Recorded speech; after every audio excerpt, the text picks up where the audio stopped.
On the Wake Up Radio presents The Center with your host, DC Radical One.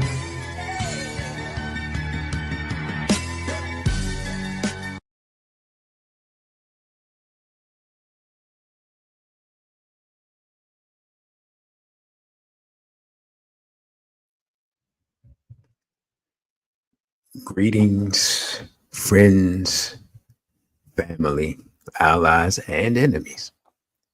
I am your host, DC Radical One, and you have entered the center.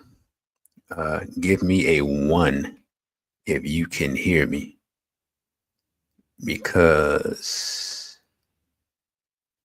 I'm somewhere new with some different equipment, so I have no idea. Thank you, brother. StreamYard has changed up some things since last time I was here. And I'm trying to get everything coordinated. Thank you all for joining me.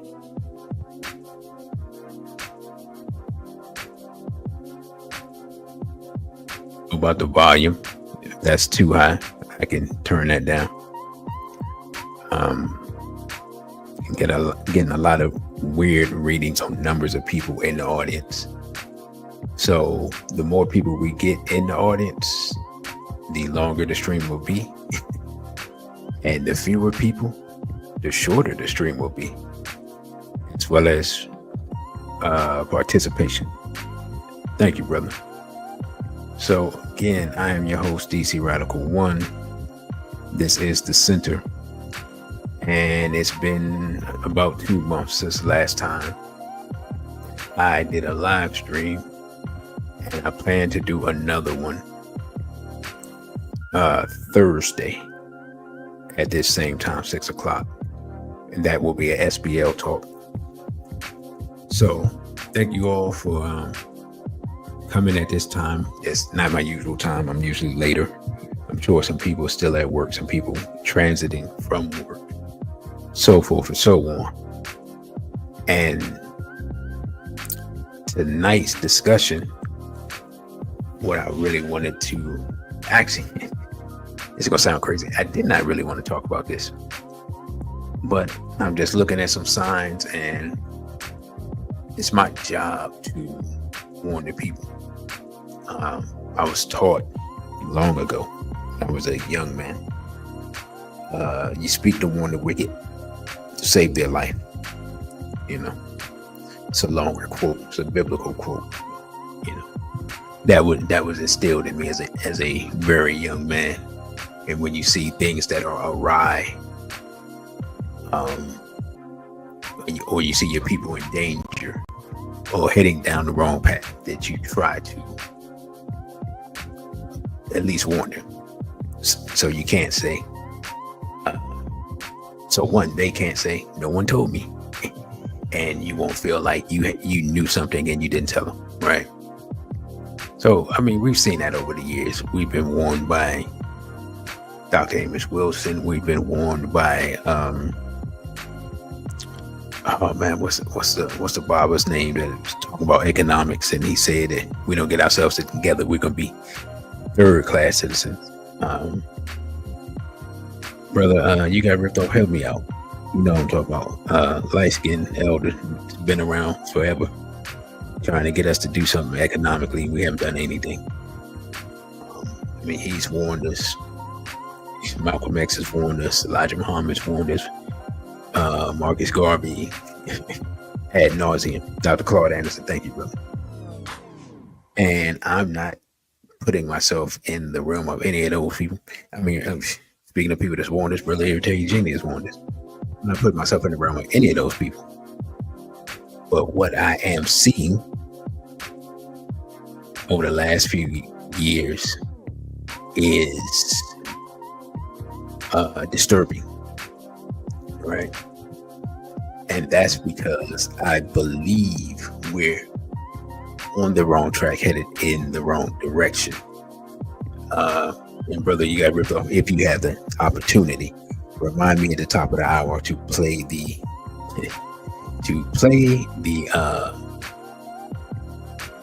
play the advertisement that I haven't even loaded up. I know that's gonna be hard, 'cause I don't even have it loaded up, but I'll try to find it. But yeah, so when I look at where we are as a people and what we value and what we're into and what we're doing, and what's popular and what isn't popular, and what's valued and what isn't valued, it is it's disturbing, you know. And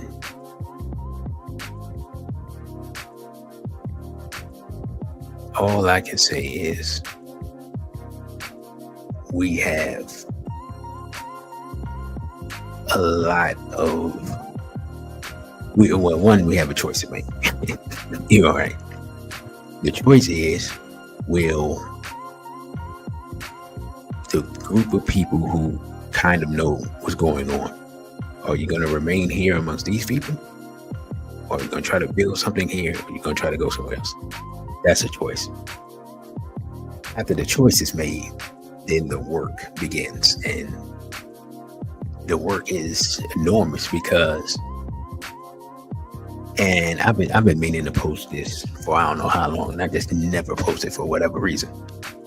But months ago now, I came up with this question, and you all can answer as you see fit in the chat. My question for Black people in America is a very simple question.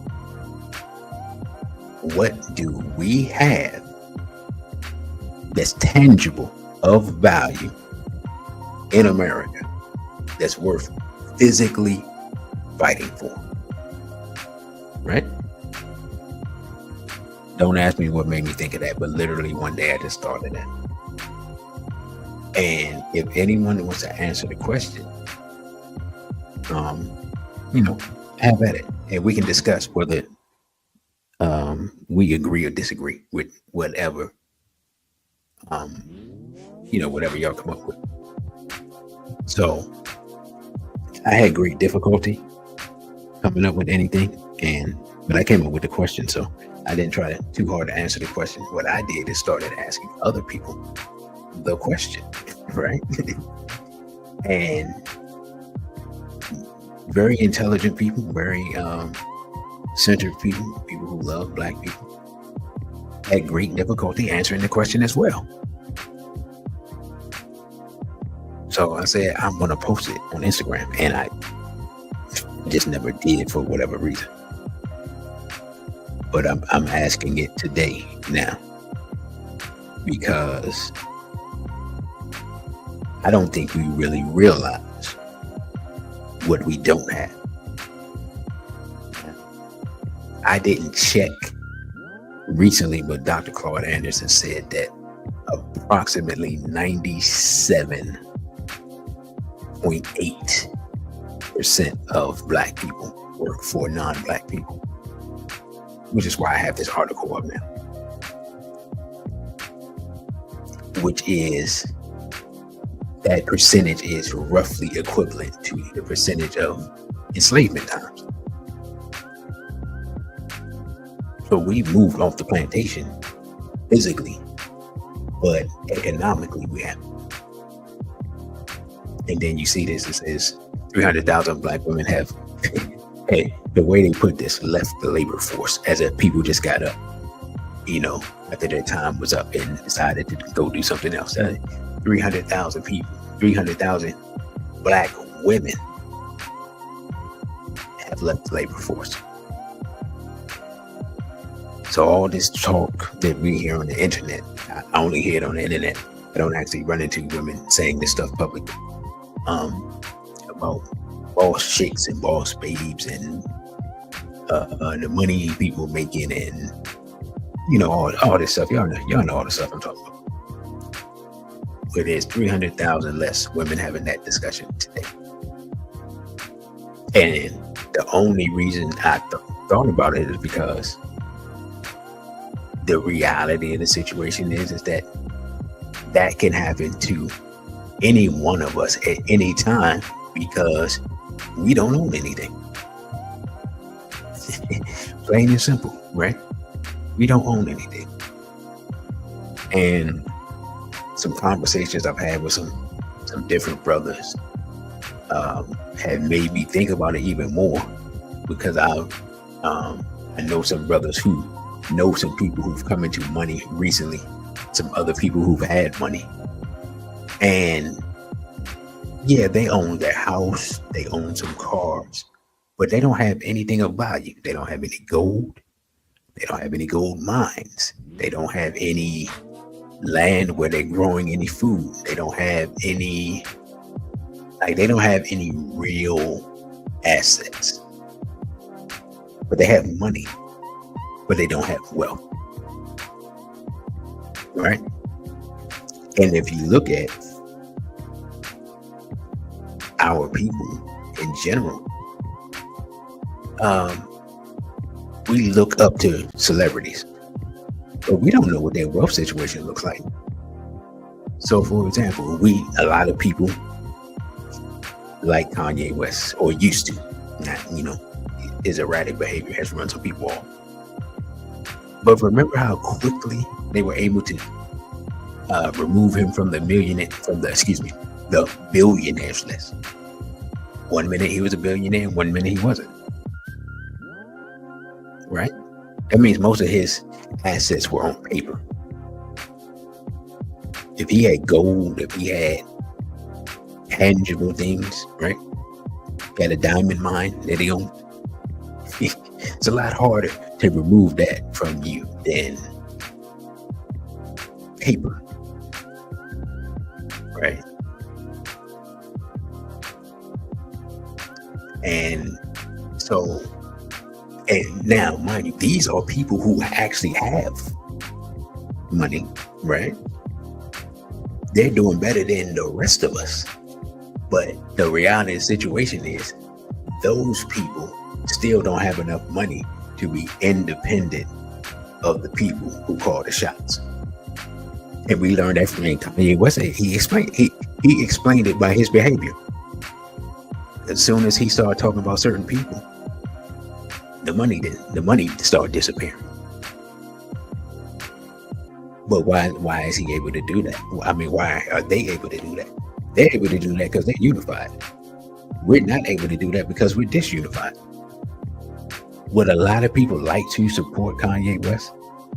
Sure, they would, right? But when we look and see who he's married to, are people going, and who he was married to, right? Because he's done the same thing multiple times. Are our people in mass going to come out to really support him like that? No, because the sisters are going to be like, why should we support him when he's giving away his wealth to another community? And I concur with that assessment. I agree with them 100%. So, and he's one of many black male celebrities, especially. Now we got some black female celebrities, because of course Serena Williams. Y'all know how I used to feel about Serena. Cat Soup Serena is top 5 women for me, physically. Y'all can argue amongst yourselves in the chat. I said what I said. Cat Soup Serena, top 5 women, physically, in my lifetime. So don't bring up people before I was born. Don't bring up like Lena Horne or somebody from the 60s or the early 70s or whatever. I'm not including them. Right? So y'all know how I feel about Serena. But Serena took all that wealth, all that, all of her accolades, all of her, everything she's accomplished, and carried it over to another community. Janet Jackson. Janet, you know what I'm saying? Hey, I used to like Janet Jackson, when I was younger. Like Janet Jackson, pleasure principal Janet Jackson. Let me tell you something. When I was a young man, I went to that Janet Jackson concert. Almost passed out here. But she had a child by Arab Prince or something I don't even remember. Right? So my point being is one of the reasons why we can't accumulate. I remember Flojo. I don't think I put Flojo ahead of Cat Serena, brother. But we can debate it, later on. But we can debate it later. Well, who was I speaking? I mean, Janet. The point being is that the people who are put in positions of advantageous economically to succeed, the Jay-Z's, Beyonce's, etc., so forth, so on, are beholden to the people who make them successful. They're not independent. One thing I went and did was I was looking up like black billionaires and successful business people, which wasn't a lot. And almost all of them were connected to non-black people. Now, if you go back into the 50s and the 60s, even the 40s, up to the 70s, a lot of the successful black business people, they were just independent people like Bob Johnson. Ebony Jet, that Bob Johnson. He wasn't connected to anybody. Yeah, like he was as close to self-made as you get. Because most self-made people are not really self-made. That's a myth. But anyway, he was as close to self-made as you get. But you see what happens. You build something up, you pass it down. And to be honest, unfortunately for him, he didn't have any, as far as I know, he didn't have any sons. He had all daughters. That's all I'm gonna say.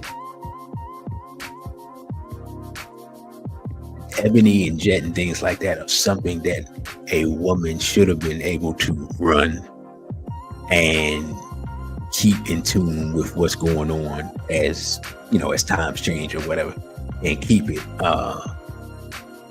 relevant and keep it on the pulse of the people. But yeah, just happened.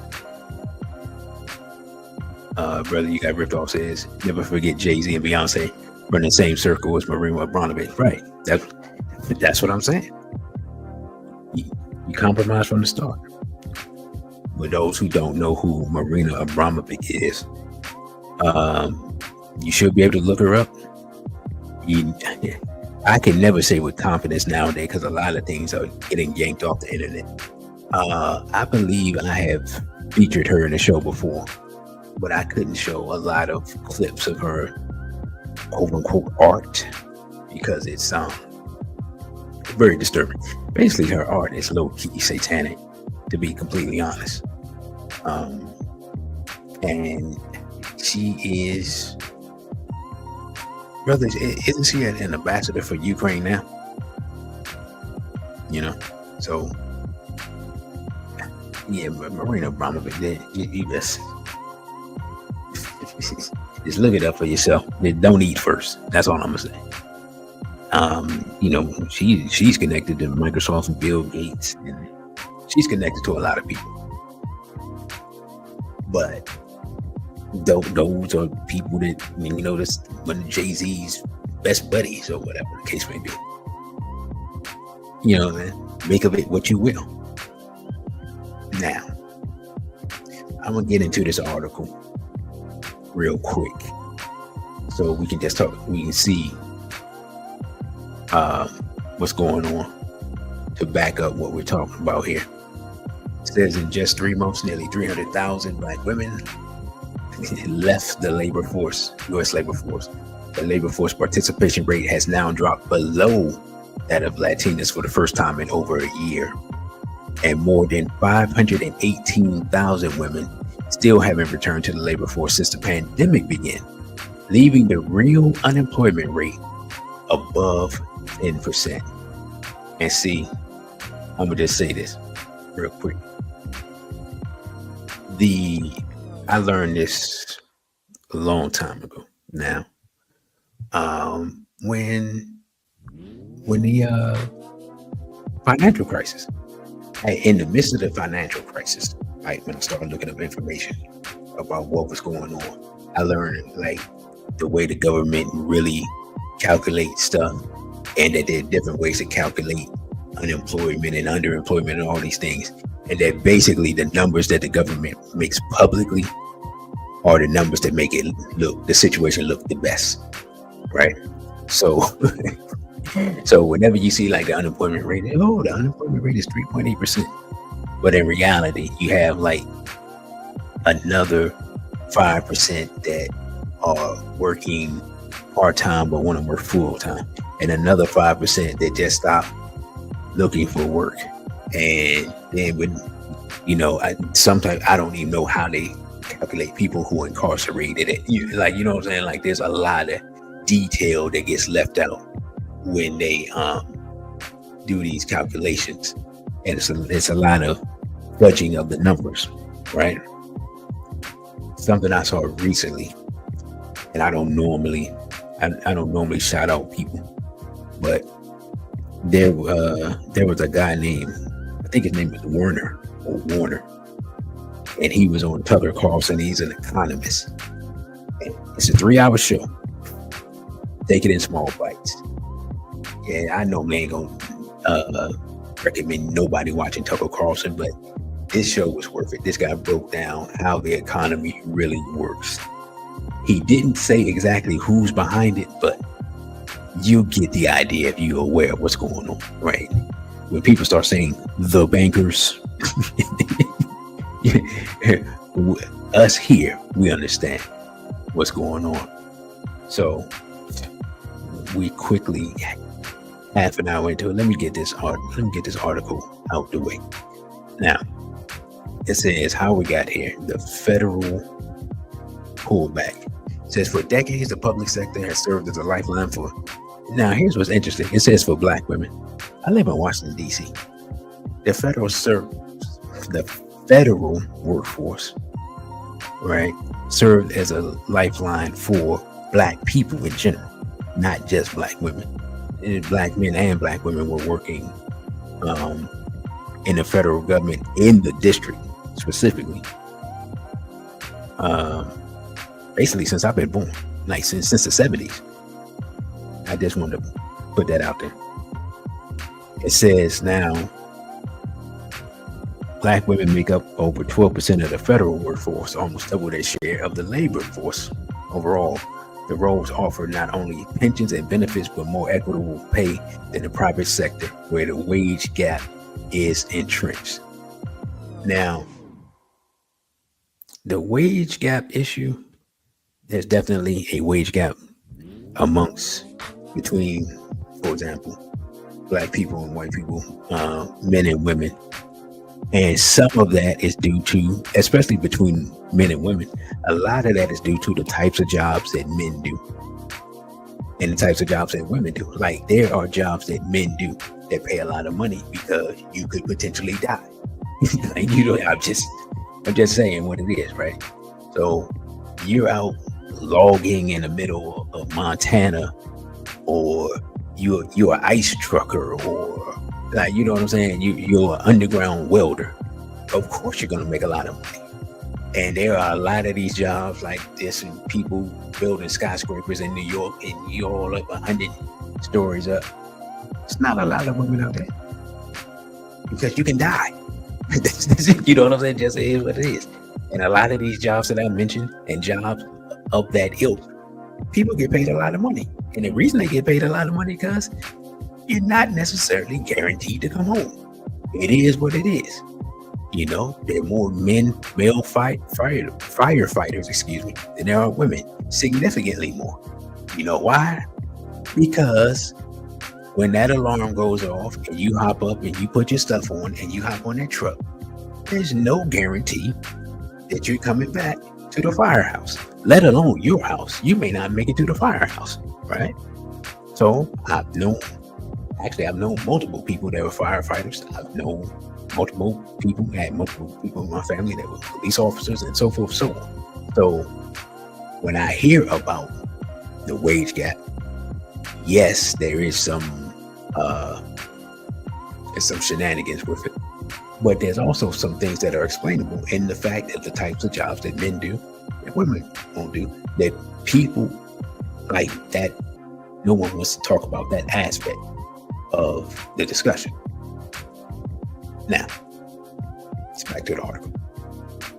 It says, at the same time, we witnessed an aggressive rollback of DEI across the federal government and private sector. Now, we know that DEI really, just like every other program, because let me start right here. As we see, we're going to be going through this article for a while. The DEI did not benefit us the way they say it did. It wasn't made for us. It's no different than, here's a reality situation. I think Claude Anderson pointed this out. We don't have many programs directed specifically at formerly enslaved Black people. Right? The civil rights movement, the fact that it's called the civil rights movement, that's the number one mistake. It should have been the Black rights movement. And then after that, if you wanted to have an Asian rights movement or disabled people movement or rainbow people movement or whatever the heck else, you should have been able to have your own movement. But the rights that we get, or as Kwame Ture said, because we shed our blood, right? Kwame Ture say, in order to get the right to vote, we shed our blood. In order to get the right to sit down in somebody's nasty restaurant and eat their disgusting food, we shed our blood. In order to be able to go in their store and buy their shoes, we shed our blood, and so forth and so on ad nauseum. The least the people involved could have done, the least they could have done is made Johnson sign the thing and say Black rights. So we wonder why even the 13th, 14th Amendment, people are debating that because it doesn't say Black people who were formerly enslaved, right? So we get into these legal arguments and this minutia, and we get moved out the way of things that we deserve because we simply refuse to put our name on this stuff, or make the people who, the Congress people, or the president, or whoever the case may be, make them put Black rights on it. That's all, right? When you go to your job and you put your lunch in there, do you put your lunch bag in there without your name on it? No, you don't. You put your name on it, right? And if you got a lunch thief, you might put something nasty in there so that the lunch thief can steal it, get sick, and then you like, now I know who the thief is because I put something in there nasty and you ate it, right? You see what I'm saying? So the simple fact that we did not have a Black rights movement, right? We had a civil rights movement that people recognized, and a Black power movement that was attacked by the United States government, by J. Edgar Hoover, or y'all know what I like to call him, Gay Edgar Hoover, right? Because that took place, we left where we are, still arguing, still fighting, and still complaining. Well, actually, yeah, we're fighting each other. We're not fighting against our enemy and still complaining because we simply mislabeled the movement. I mean, it's so simple and logical, and yet it was bungled. And it was bungled in reality because the people who were, quote unquote, leading the movement weren't people who are 100% for Black people, right? That's just a fact. I mean, I ain't trying to disrespect nobody. I'm just telling it like it is. I've studied this history my entire adult life.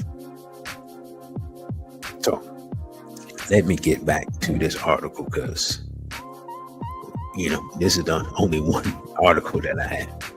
Now, we pretty much know about the DEI stuff, and it says in the private sector, DEI budgets have been slashed or frozen. Job postings for DEI roles dropped by 43% between August 22nd and July 24th. The total number of DEI positions fell from 20,000 to 17,000 over a 2-year period. Companies have also scaled back mentorship programs, slowed inclusive hiring, and deprioritized equity benchmarks, treating DEI as expendable. The courts are reinforcing this disturbing trend. In 2024, a federal appeals court blocked the Fearless Fund from offering grants exclusively to Black women entrepreneurs, ruling that the program likely violated Section 1981 of the Civil Rights Act. The decision sent a clear signal. Race-conscious private initiatives are now exposed to legal attack, deterring investment in equity just when it's needed the most. Now, here's what I'll say to that. We don't have to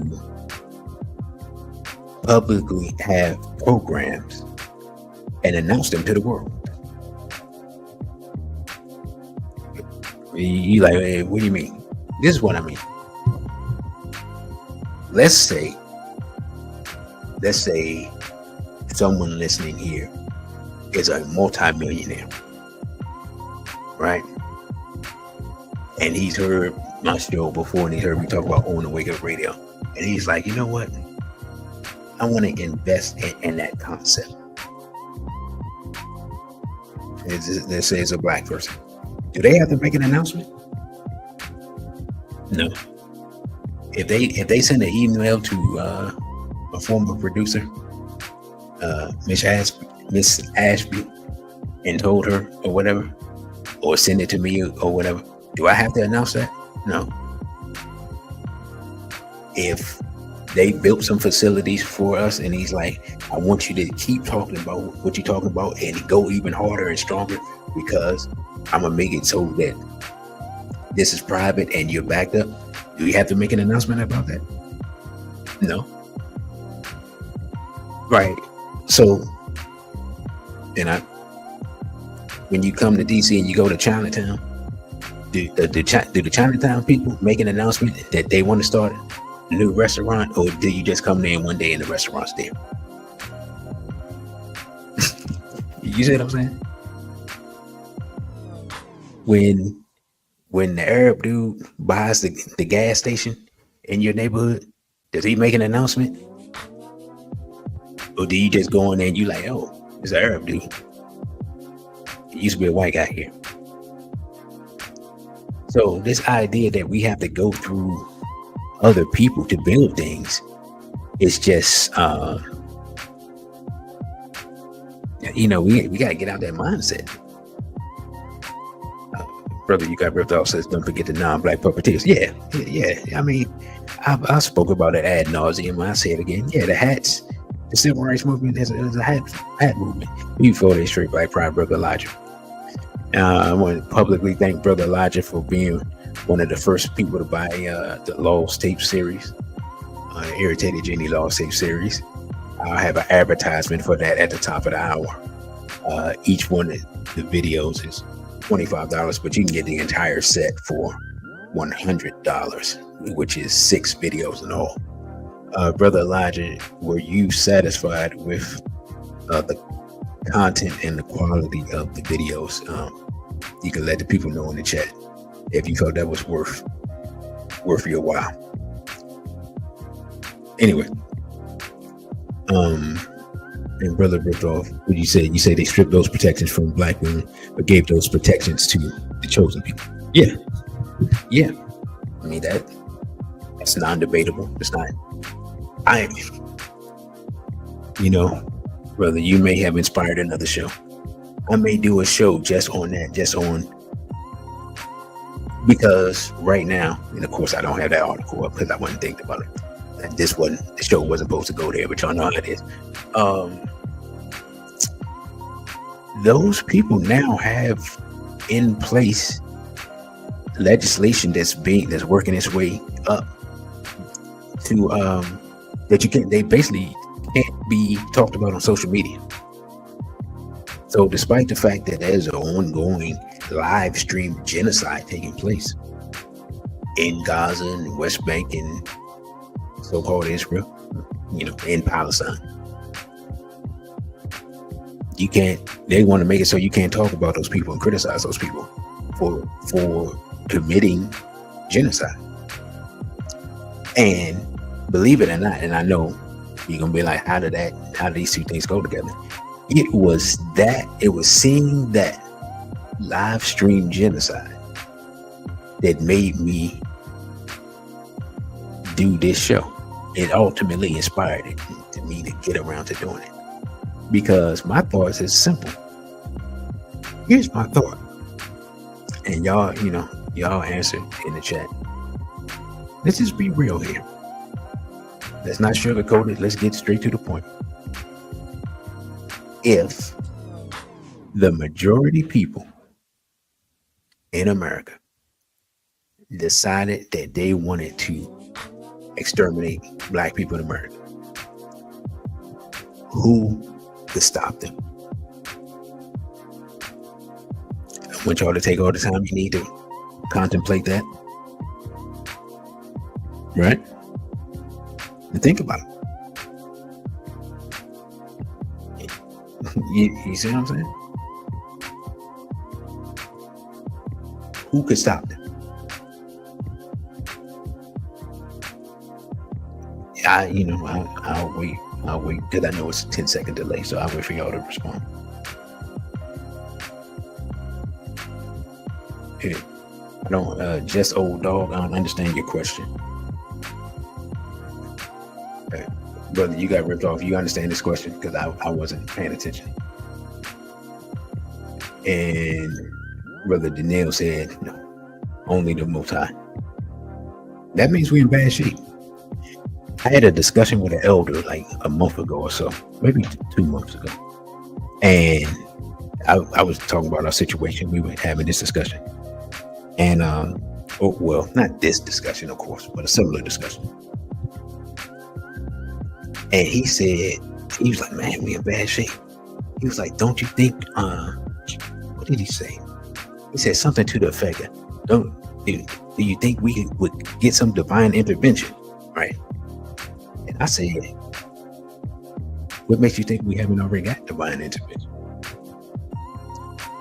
I said, you can make the argument that you've been sent Nat Turner. You've been sent Marcus Garvey. You've been sent Malcolm X. You've been sent Amos Wilson. You've been sent John Henry Clark. Dr. Yusuf Ben Yakinen. Asa G. Hilliard. John G. Jackson. You've been sent Huey P. Newton. You've been sent Fred Hampton. You've been sent Bobby Seale. You've been sent Dr. Francis Cress Wilson. You've been sent Ida B. Wells. You've been sent Fannie Lou Hamer. Like, what more divine intervention do you need? You've been sent the greatest, strongest, bravest, most powerful people in history. And half the time you haven't even respected them.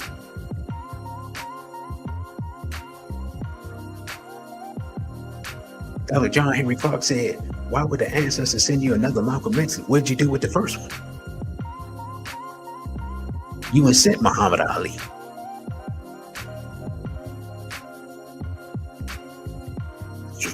Let's be honest, you've been sent Irritated Jenny.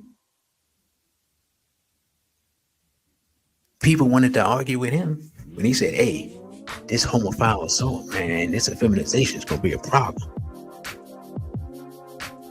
That was 20 years ago. Suddenly people start being experts on it. Yeah, man. Yeah, we gotta do something about XYZ. Just a little late there.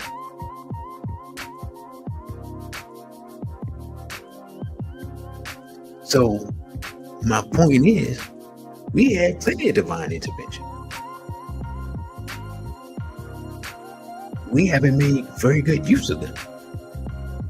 I just finished saying Claude Anderson been trying to tell us to organize us. He just trying to tell us to organize ourselves economically. He not even telling us to do nothing radical. He ain't talking about burning down nothing, hurting nobody.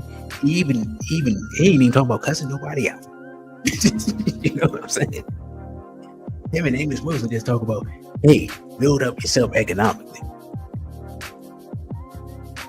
And brother Straight Black Sauce said we betrayed them all. Some of them we betrayed just by our sheer inaction.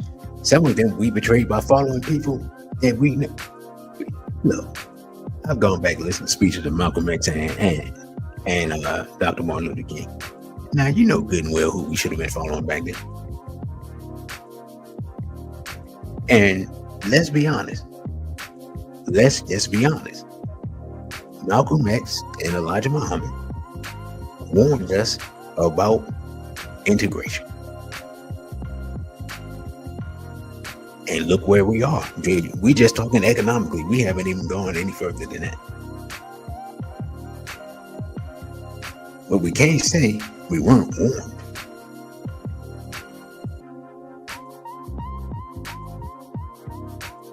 Like we could have easily fought for rights and not for social integration. If you want to be honest, the 11 years after the Civil War, we had the same rights. We had black people in Congress, and we had all the same thing. The difference was we weren't trying to socially integrate en masse.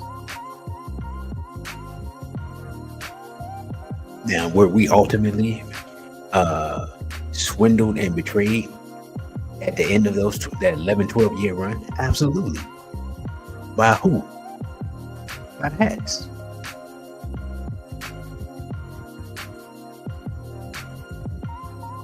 Oh man, hold on, brothers.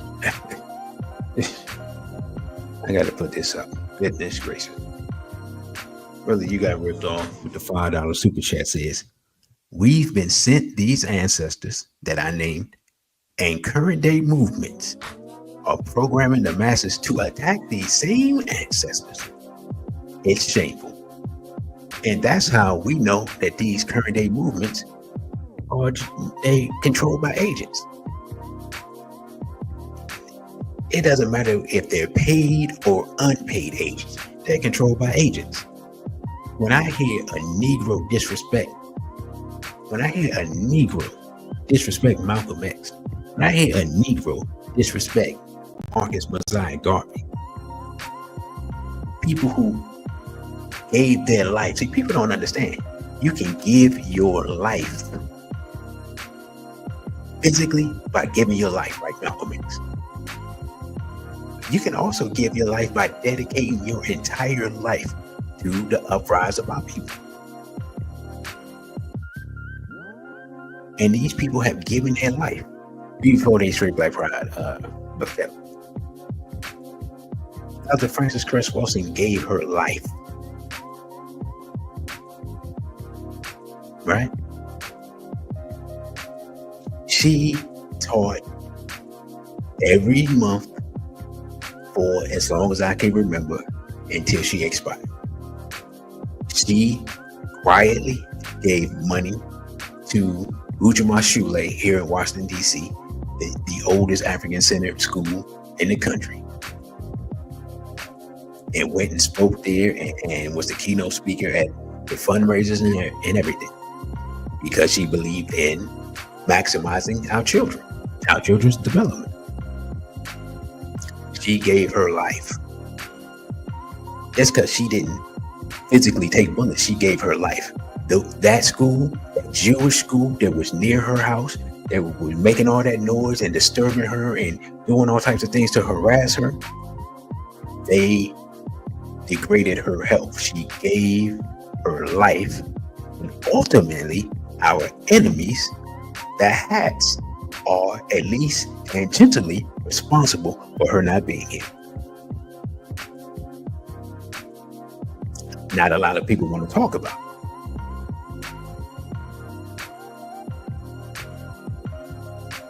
I met her sister a few years ago, and we had a short discussion. And then other people around her have also told us the information.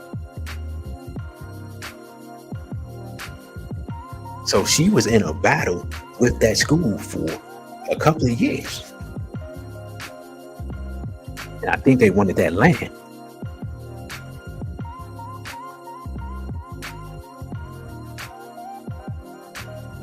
And maybe one day I will get somebody that knows more of the details. If I can get one of them to come on the show and get into it. In fact, I just realized who I know. Yeah, it's a brother I know. That I know he knows. I'll see if I can get more information, because it's been a few years since I talked about him. Yeah, most people outside of DC didn't know. It wasn't like a big public thing. People in her circle knew, and they talked about it. So she gave her life. People like Fannie Lou Hamer. I mean, it's so many people.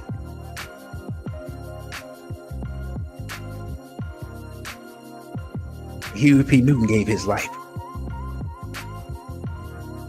Even though I don't agree with Huey P. Newton ideologically so much, and later in life with some things or whatever, but I love Huey P. Newton because he was about it. Right? You can say what you want about him, but until you go out there and patrol the police, you can't say too much. Because who does that? Who says, hey man, we got a police problem, well, why don't we police the police? Who says that? Right? First of all, who thinks of it? Second of all, who does it?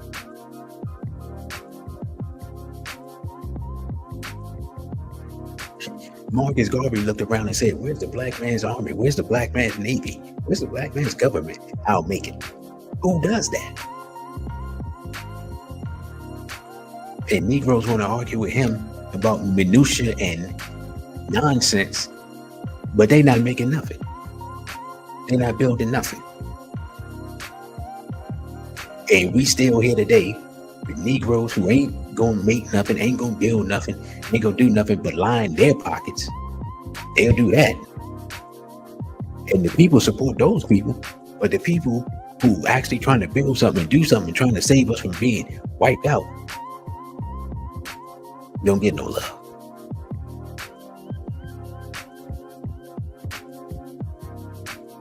Right? So thank you for that, brother. You got ripped off on, and then you know, he sent me, and brother sent me off on a tangent here, and then went totally left. We get the gist of this article. We're done with this article here. I mean, plain and simple, Mr. Trump has come in and he's rolled back all the other stuff that was going on. And yeah, and so we have a lot less black women who are employed, and a lot of people who are employed still don't have any money because secretly inflation is still going through the roof.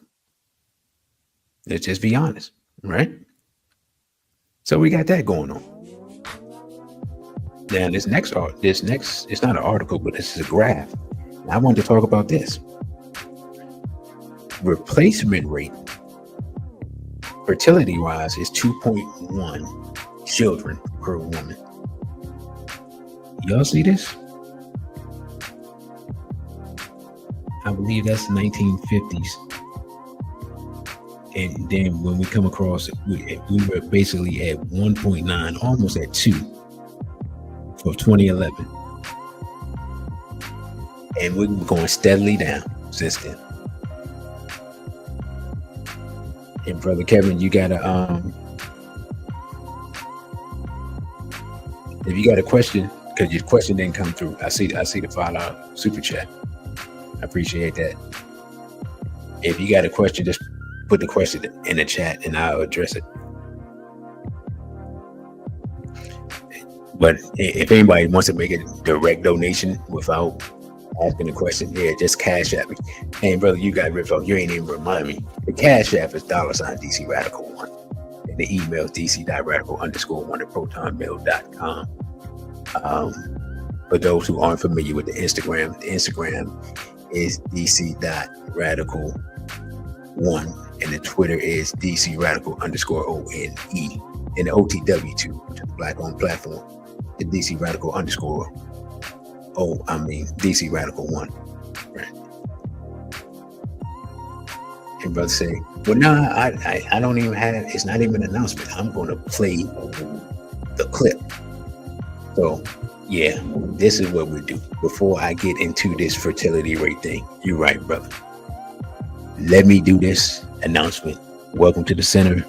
I'm your host, DC Radical 1. You can follow me on Instagram at dc.radical1, on Twitter at dc_radical_ONE, on OTW2 at DC Radical 1. You can donate via Cash App, $DC Radical 1. And the email is dc.radical_1@protonmail.com.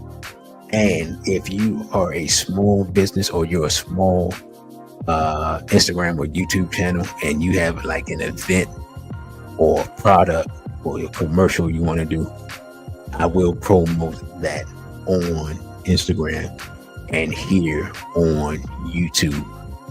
We're having a Black August sale, so we're charging half of what we would normally charge. So you can email me at dc.radical_1@protonmail.com for that. With that being said, I'm going to load up this advertisement for the Lost Tapes, and enjoy, and do not be scared to purchase.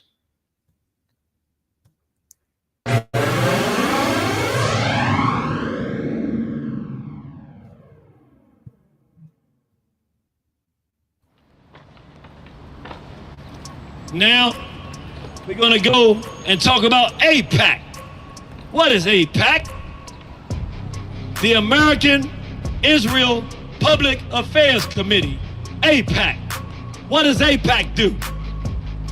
AIPAC is the gangster with a whole lot of money that says, I'm going to buy you and pay you money, and you're going to make decisions that I want you to make.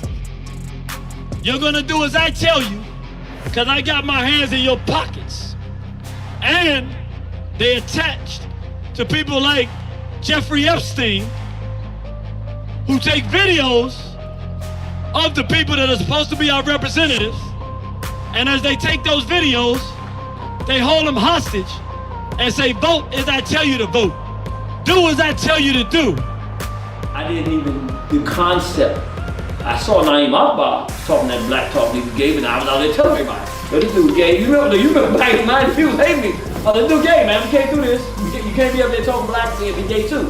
I was like, okay, he out the way, no, we're not doing this. I'm saying this because I did not imagine a time, little old me from Southeast, where if they tell us to take a jab, stick ourselves, I'm gonna be the only one that wanna say something. Maybe the brother out in Whitaker, brother Darren, you know, we got a few brothers. I'm talking about like, I'm thinking whatever they tell us to do, we got black people who studied under these people, we gonna say no. Or we gonna at least wanna investigate. I'm thinking it'll always be that way. I'm thinking if somebody's pushing this stuff, R. Kelly molesting children, we're gonna deal with this dude. I'm thinking everybody's gonna agree with that because you don't mess with children. That's right. That's what I thought was, that's just how I thought we were. And that is who we are intrinsically, but I'm saying, I didn't imagine a world where I'm saying, don't vote for this dude It's a trick. Come on, y'all. He's a mulatto who didn't grow up around black people. He a gay dude. He gonna push homosexuality. Y'all can't see this? I'm thinking, I'm telling y'all before he get in office, what are you talking about? And people who are the hardest nosed people in African nationalism, I mean the hard ones, looking at me, nah, you can't do that, dude. Y'all don't see this? I'm actually the only one that's gonna say, yo, you don't see. And then when he gets in and does what I say he does, okay, I saw. You messed up the first time. Okay, I saw. I'm thinking, okay, but now he going back for office. He done already made gay marriage legal. All right, now you get it. The dude, I told you he was a punk, he was a gump in the beginning. I still couldn't conceive. No, dude. If you're looking for somebody else to do it, you ain't studied the lessons of history. When you're passionate and pulled to do something and can't stop, it's a message being given to you. Ain't nobody coming. You gotta believe in yourself because somebody decided that you was supposed to do something. So you can't turn it off and stop looking for people. You just gotta do what you do. We looked in the past, 1972. I was born in 1973. I'm almost 50 years old. I'm 50 in December. A year before I got here, they must have known I was coming. They said, let's get this thing out here now before you get here. They did what's called the Gay Rights Platform of 1972. This is just official document, sharing information. If you read, go look that up online for yourself. They're making it difficult to find. I don't know if people have been noticing this, but things that you used to get easily go and put it on the internet and find them, you can't find this stuff no more. I mean, there's a bunch of stuff you can't find. But I'm gonna bring your attention to just one. It's a bunch of stuff, all of it's aimed at children. Sex education with children, adoption, gay adoption of children. But there's one that's most important for what we're talking about today. And they break it down from the federal level and the state level. On the state level, they say every single state, they want laws repealing all laws governing the age of sexual consent. I'm gonna say that again. They want the repeal of all laws governing the age of sexual consent.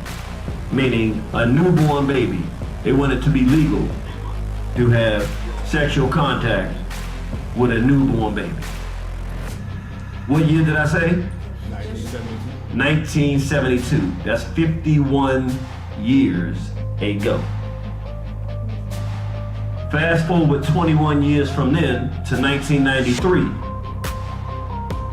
In the interest of producing that result, they had right downtown, 30 minutes, not even 30 minutes if there's no traffic, go right up here East Capitol, all the way up the road, you run right into it.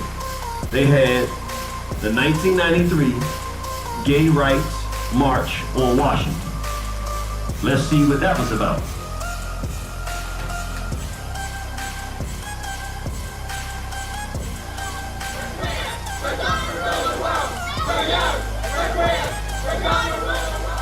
Check one. All right. Did y'all hear what they just said? Do I need to play that again? He said, don't play it again. He said, no, thank you. All right, I want to do this again. They said, we're young, we're queer. We're going to do what? We're going to rule the world. Now remember, 21 years before that, what did they say that they wanted for children? Repeal all laws governing the age of sexual consent. They want to have sex with children and make it totally legalized. 21 years after they said that, they said, we're young, we're queer, we're going to rule the world. That was in 93. This is 30 years after that. So they've had 30 years to say we're queer, we're going to rule the world, which at that point they said, we haven't gotten to the point where we rule the world, because if they did, they wouldn't be saying that. They would say, we're young, we're queer, and we rule the world. They didn't say that. We're young, we're queer, we're going to rule the world and have it our way.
All right. That was our advertisement for the lost tapes.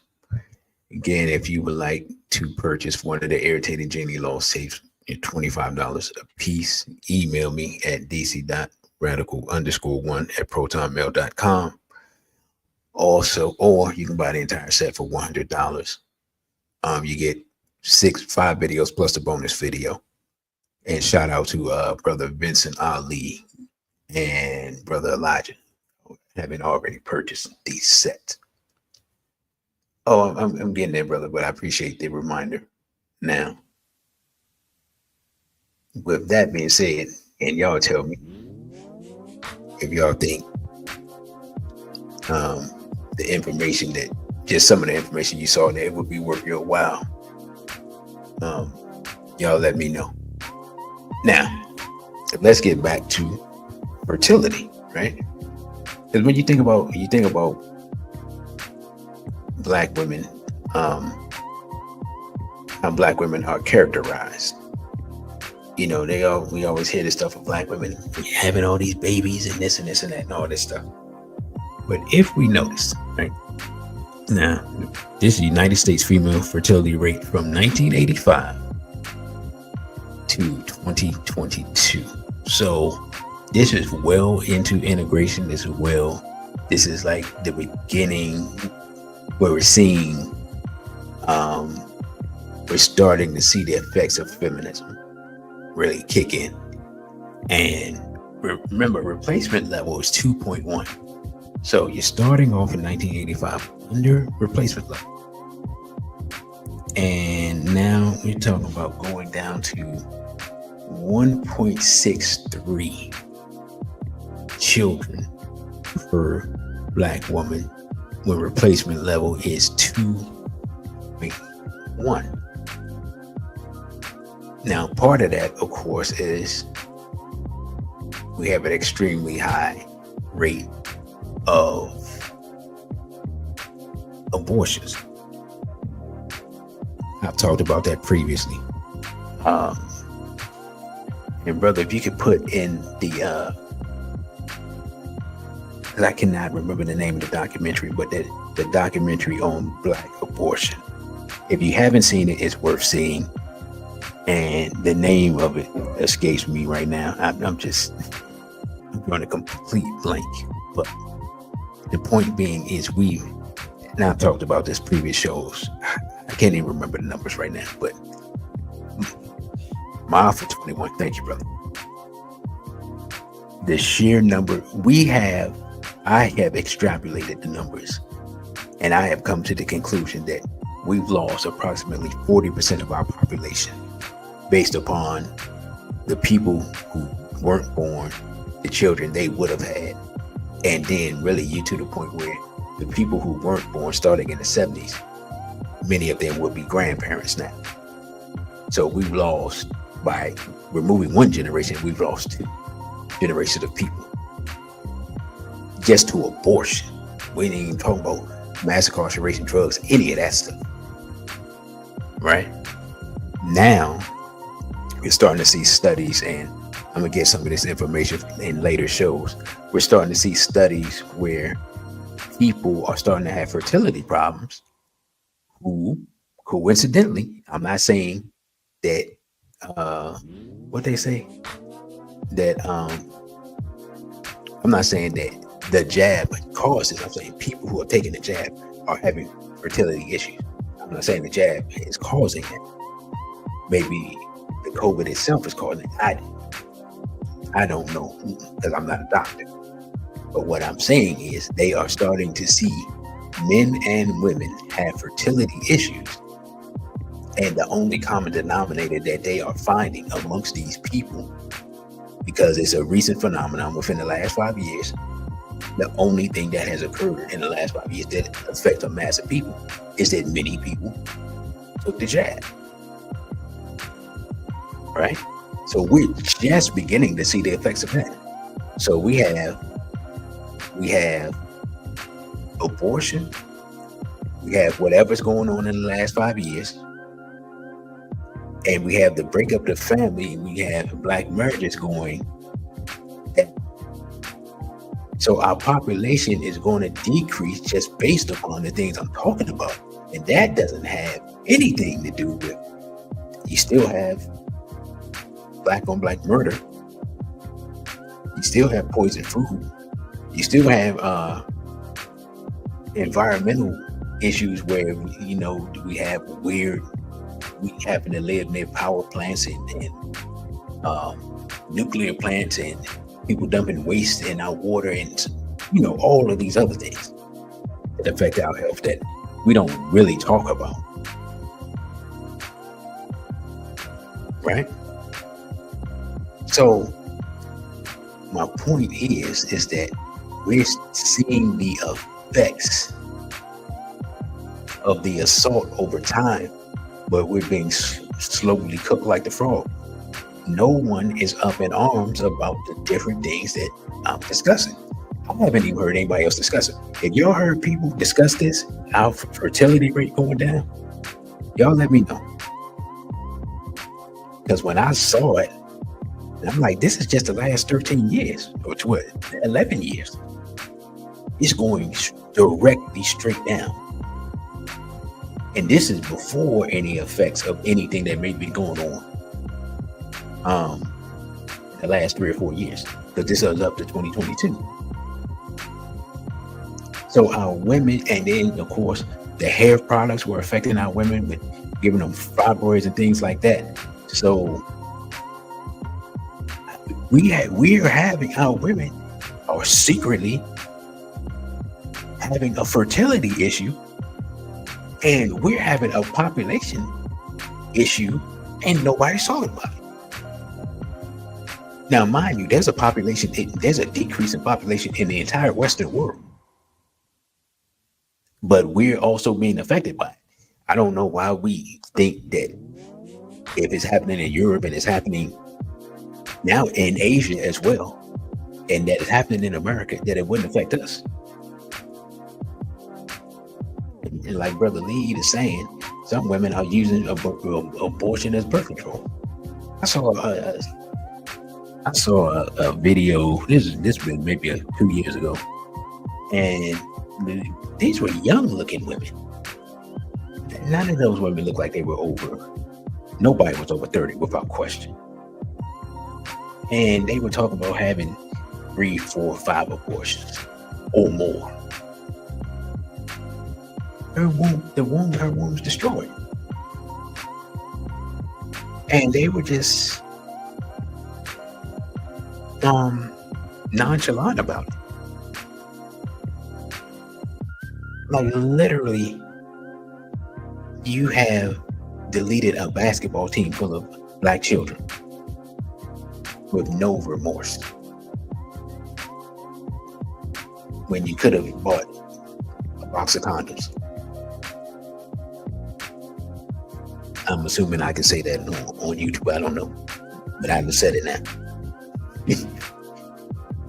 Or use the old-fashioned method. Cross your legs. But far be it from us to tell people to have some self-control, dignity, and self-respect. Right? And I'm sure that somebody will hear this and say, why don't you talk to the men? Well, the number of men reproducing is less than the number of women reproducing. The women are all reproducing with the same men. That's been proven.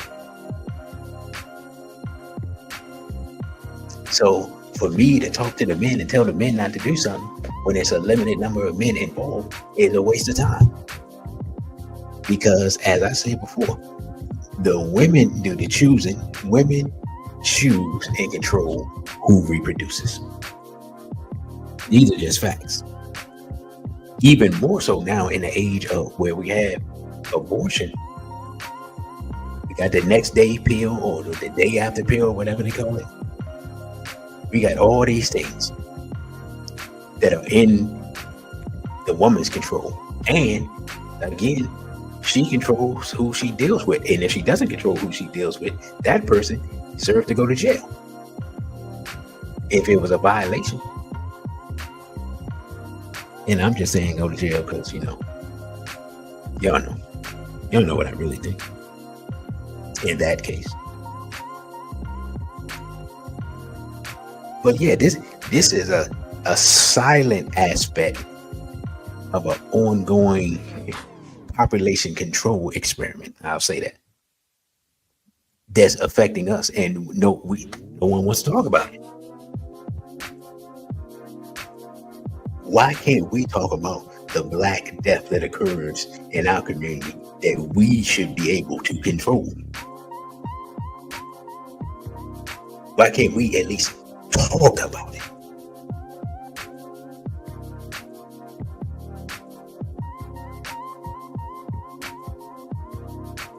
And Brother KW Don says between the gender wars and the diaspora wars, it could be a wrap for Africans in America going forward in 21st century.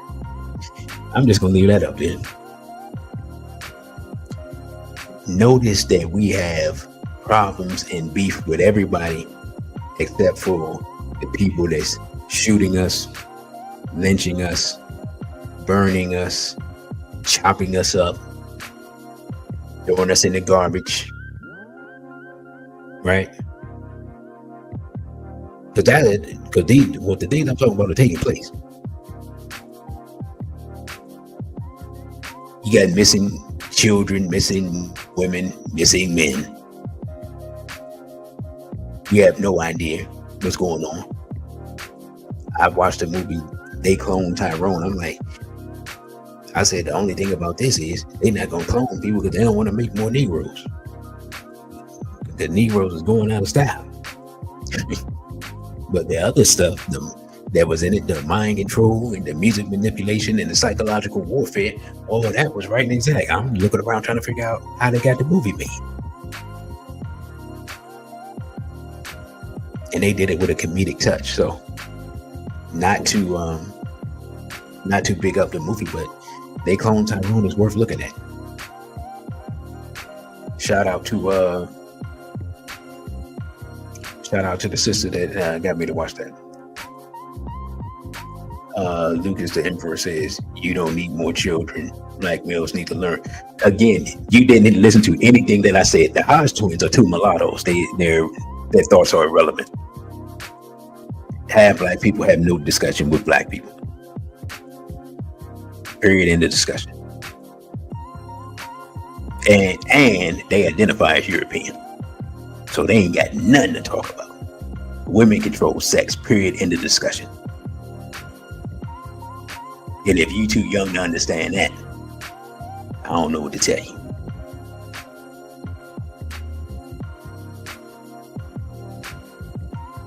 Now, thank you, brother KW Don, for that. And let me get to the diaspora war thing real quick, because this is gonna be a quick discussion on that. All I'm gonna say is Memorandum 46. If you're not familiar with it, I did a whole lecture on it. Is it the authenticity of it is disputed because the person who authored it doesn't want to put his name on it. It basically talks about the plan to divide Africans from African Americans, and this was in 1978.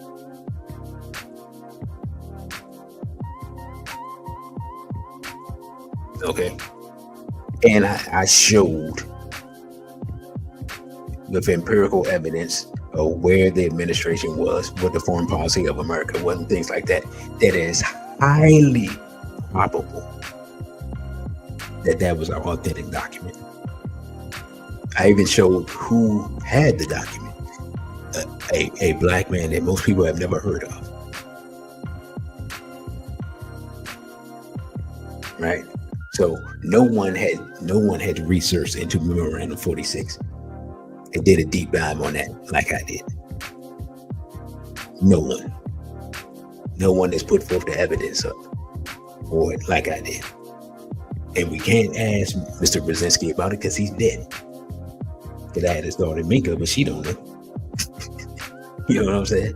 But anyway, again, this is a government document that specifically outlines having the objective of dividing black people from black people here, from black people on the continent.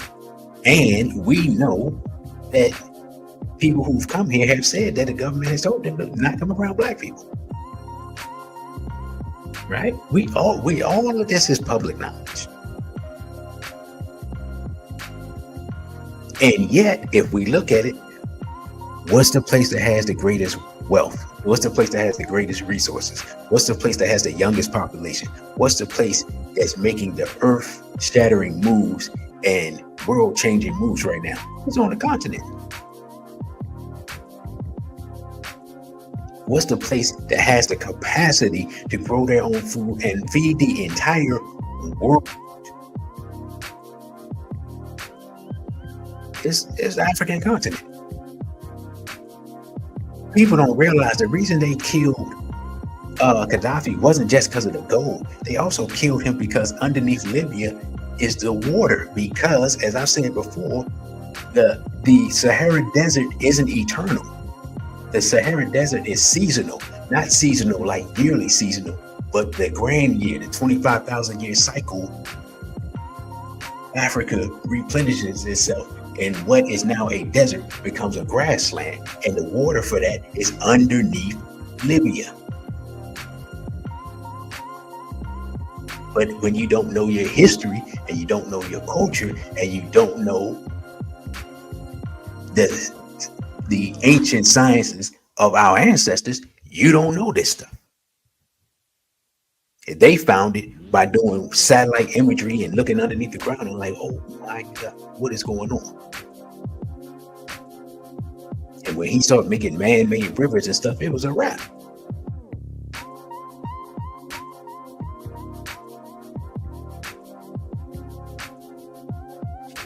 So that article, wasn't an article, but it was a graph. It's self-explanatory. You're not making enough people. Plain and simple. Now let's look at some more charts. Journal stats. This is from blackdemographics.com. I believe it refers to 2022. We've discussed this before. We'll discuss it again.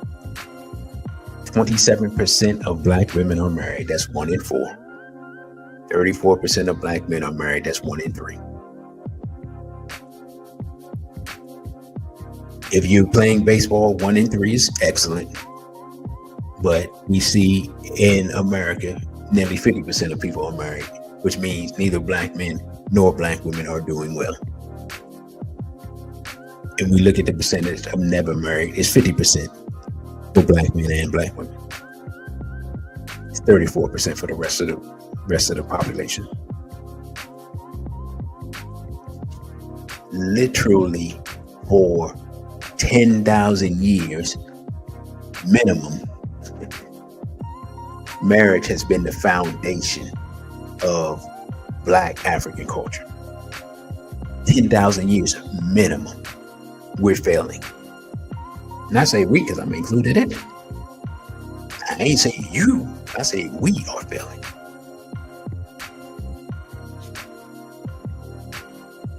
Right? We're failing to do what's natural.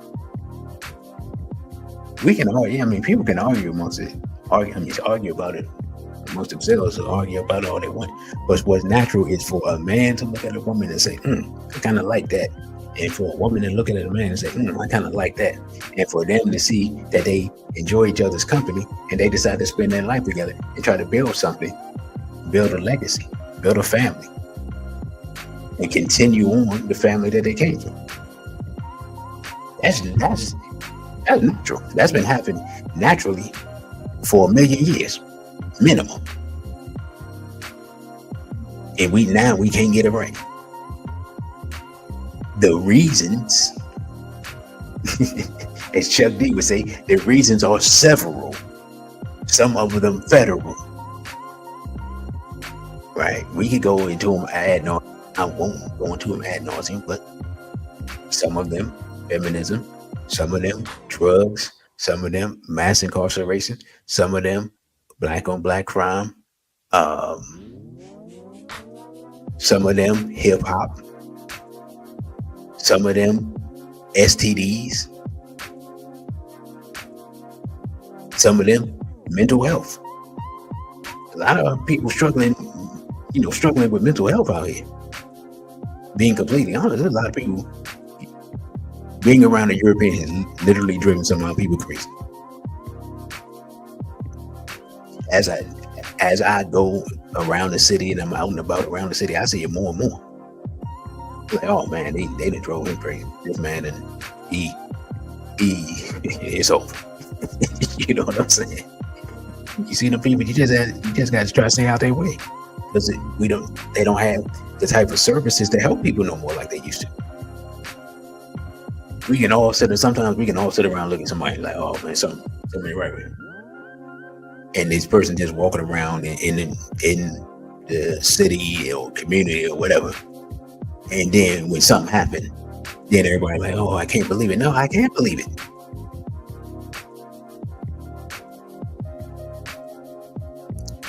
Brother, you got ripped off said, in hindsight, I can see now that the education in the 80s and 90s was prep for depopulation.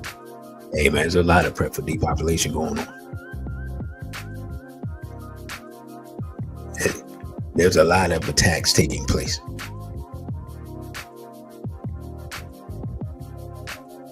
And now I think we see 90 minutes into it, minus a commercial.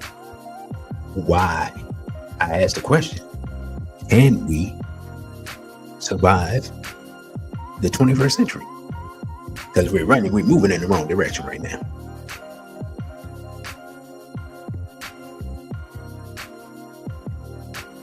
Right? But we can argue, debate about it, whatever we want. The numbers, the data, and the statistics are telling the tale. Like I say, facts over feelings. I stole that from somebody. Do I want to look at this? Abortion. Okay, says, do African American women have the most abortions? Says the number of abortions, or no, not the number, excuse me, the percentages, of abortions. 38.7%. That's nearly 40% white women. About 25% Hispanic women. Notice the other, which means Asian. Less than 10%. Black women have 27.6% of the abortions. The problem is they're only 15% of the women, so they're literally having twice as many abortions as are black women. That's a problem. That's a problem.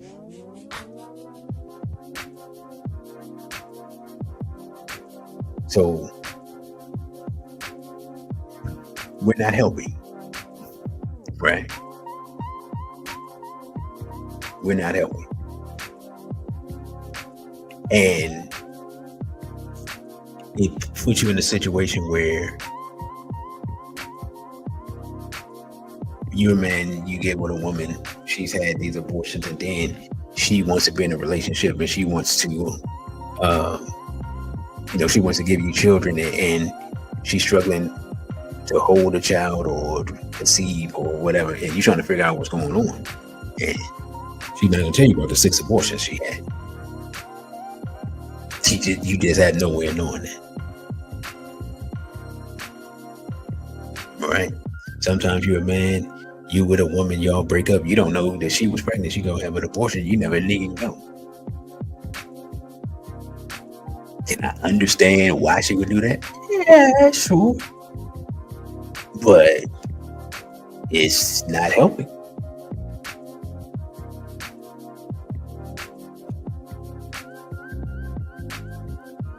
Brother Lee says, this is why conservatives push back against this. They're being affected by it. They could care less about us. Oh yeah, they definitely been affected by it.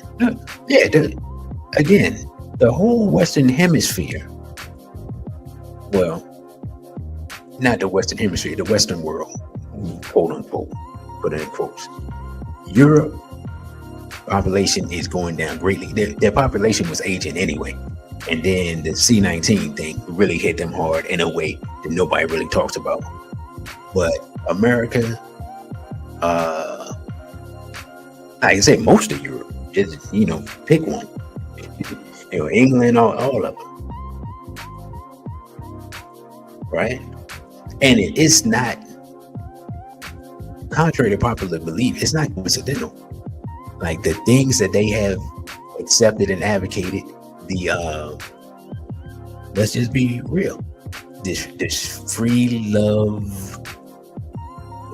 LGBT plus stuff has affected their population too, because that stuff doesn't produce children. Now you can go do something else and then come back to that after you produce children, but that's the in and of itself doesn't produce children. Greetings, RBG.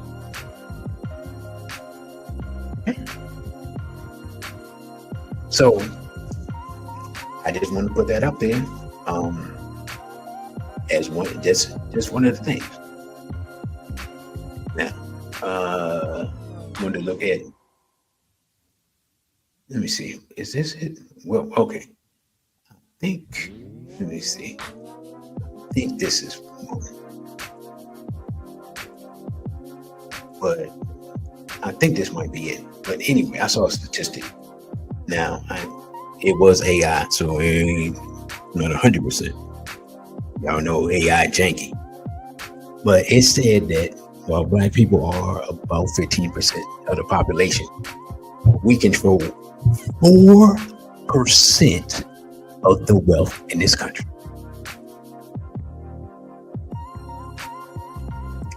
4.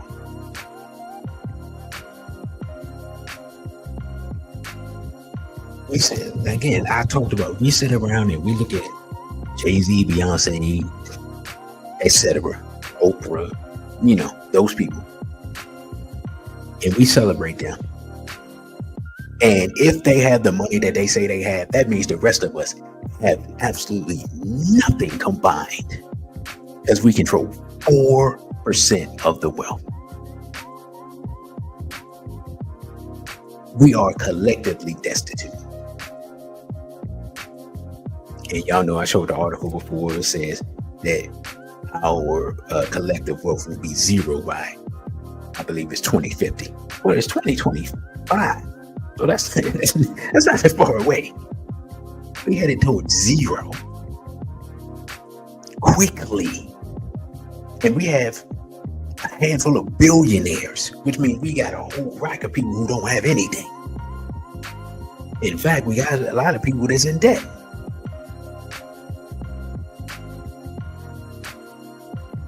And the people that have money have zero interest in building anything for the masses of Black people, even if it will make them more money.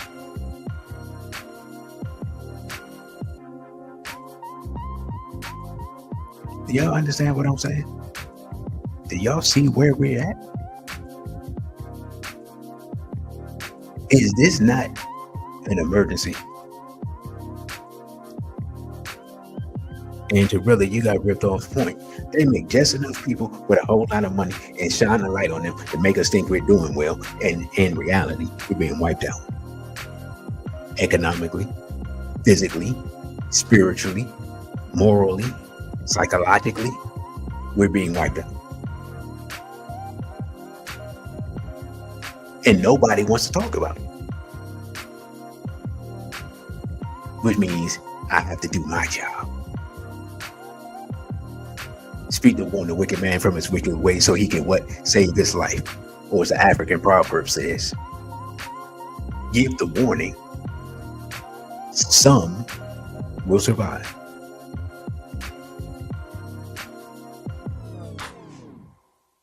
Right?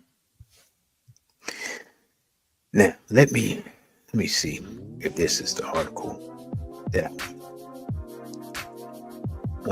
this is from the census. Okay. It says households with a Black households were more likely to have unsecured debt. which I believe is stuff like credit card debt and things like that, and student loan debt and medical debt. So basically 61% of black households have this debt compared to 53% of white, which isn't a big disparity, but the fact that we have less wealth overall makes it more devastating for us, right? And it says here, those with a black household have made up 13.7% of U.S. households, but held only 4.7% of all wealth. And their median wealth, $24,500, was 1/10 of the median wealth of households with a white householder, $250,000,000. So not only do we have less than 5% of the wealth, but compared to white people, they have 10 times more the wealth on average than black people.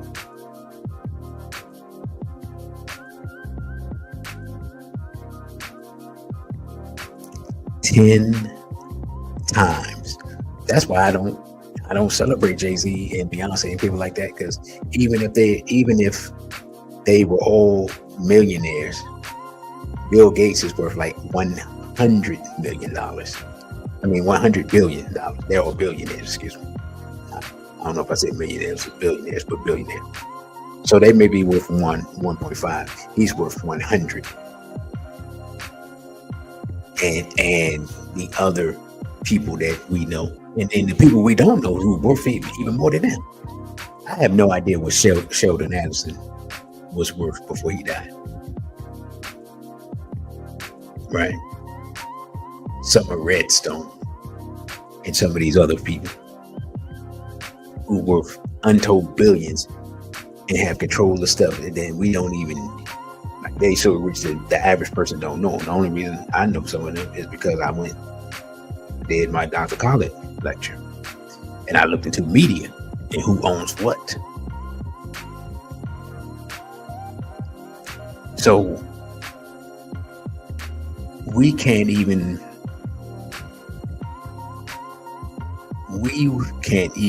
organize our money in a way to benefit us, because the money is in the hands of people who don't want to be us. They have no love for self and kind.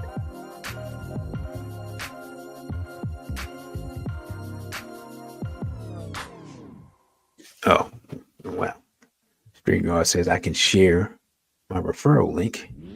So I'm going to share my referral link. For anybody that wants to get involved in streaming, if you follow my StreamYard link and you do that, you pay for StreamYard for a month, I get a $10 discount. So if anybody's interested in that, before these StreamYard Friday, Bro Jirake. Bro Jirake, I was thinking about you. I was thinking about you the other day. Because I noticed you had sent some donations since the Lost Tapes came out. I just put it like this. You're 60% of the way to purchasing the Lost Tapes. You know what I'm saying? So if you want to continue that, let me know. And you send that to me. I send it all out to you. If not, I appreciate what you sent. But we economically, as a collective, the idea, and Brother KW Don said there are only 3 black billionaires worth 10 billion or more. And I'd be highly shocked if all of them were connected intricately with Europeans, especially Ashkenazim. Right? Which means their money is not their money. That's what we found out looking into Oprah's money. So even when people have money, their money's not their money, like we spoke about at the beginning of this with Kanye.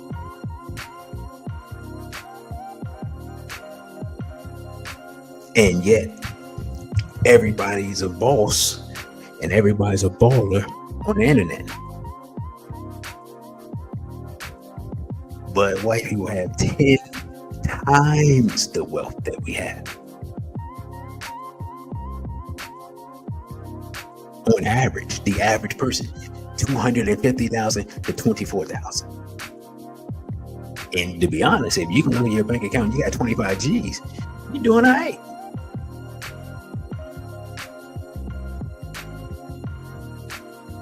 But compared to them, you destitute.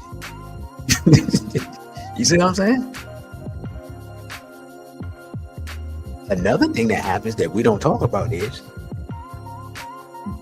not all the time, but many times, Europeans are able to inherit a home. If you inherit a home and all you have to do is pay the taxes on the home, that puts you way ahead of the game. But we get to arguing about it, and instead of somebody actually living in the house and keeping it up, we sell the house and do nothing with the money.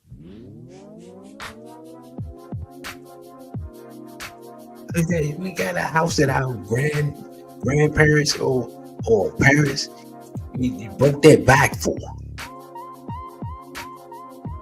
and you got the siblings arguing. You sell the house, and you don't even buy any other asset with it. And then we wonder how gentrification takes place.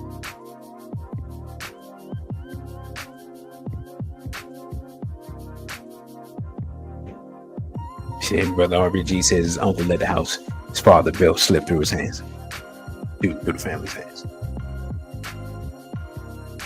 So that's another thing that helps them with marriage. If I'm a young man and I can inherit a house at 30, 35, man, I'm set up for marriage.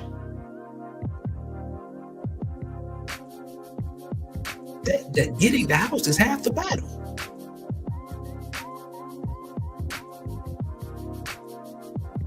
But we don't love each other enough to do that.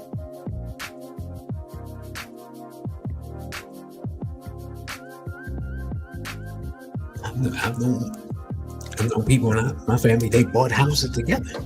Like my grandmother, back in the day, that's what they did. They lived in the house and then literally bought the house next door.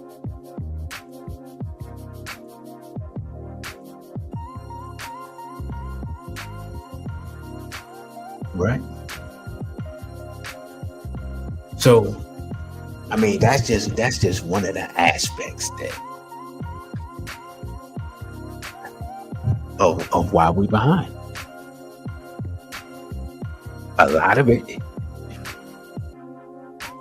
I'm gonna paraphrase Dr. Amos Wilson because I can't remember 100% the quote, but he said that basically economics, the root of economics is the love that people have for each other.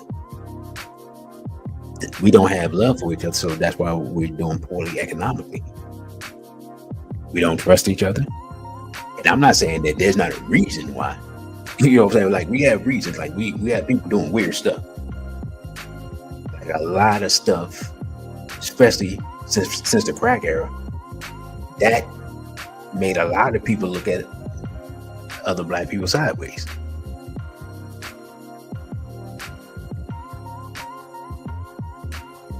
And that was an attack on us.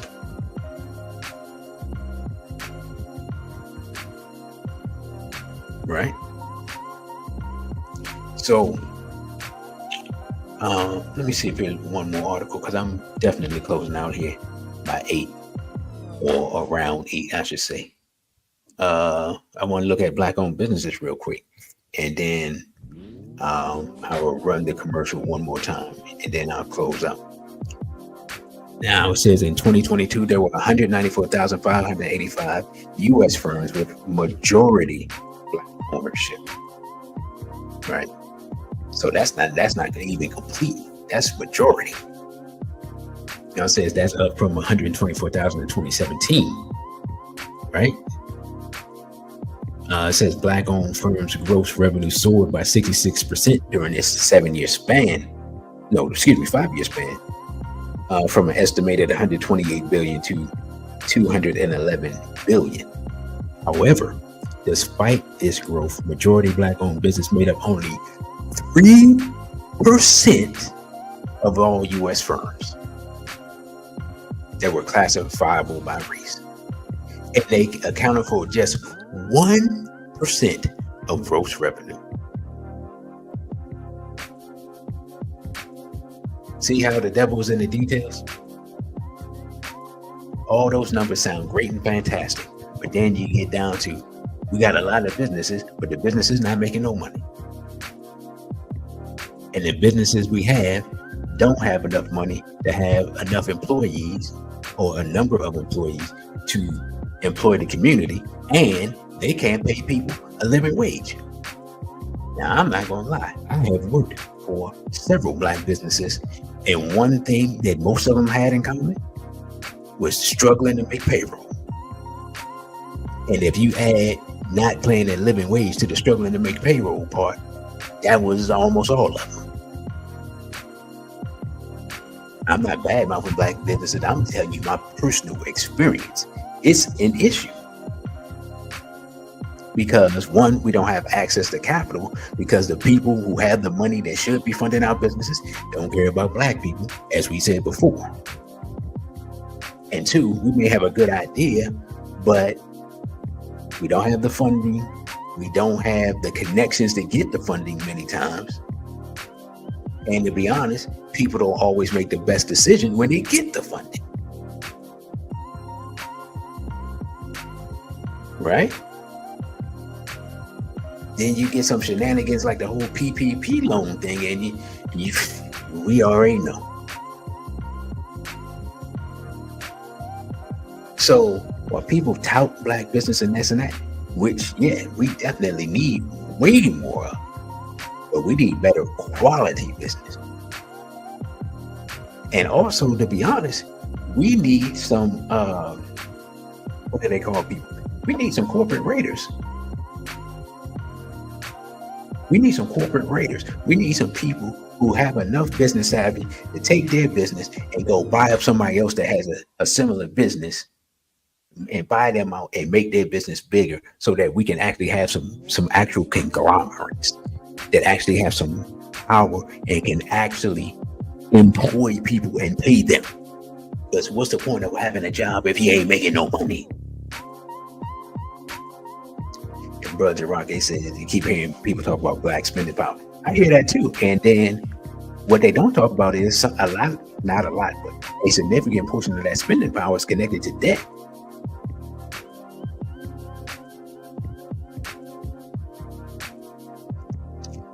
And what, brother, you got rid of? I'm gonna say this. That Tucker Carlson video goes into money. I just put it like that. I can't go too much into it because you already know I can't go too much into it. Right.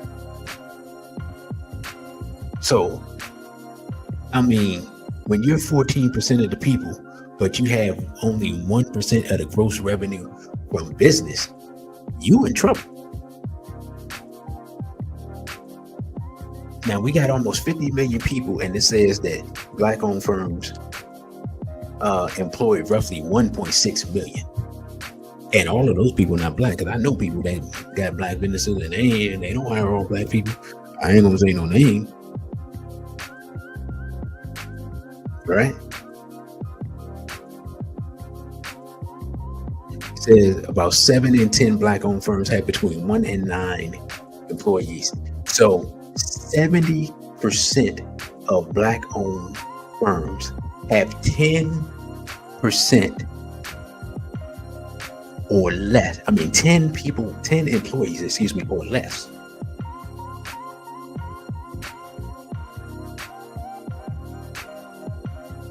So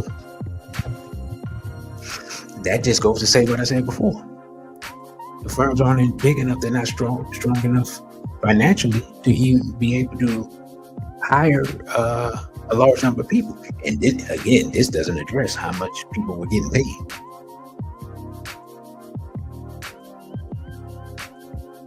I'm saying that these numbers and statistics that I'm throwing out are the canary in the coal mine to let us know that we are indeed not doing well and are indeed very much in trouble.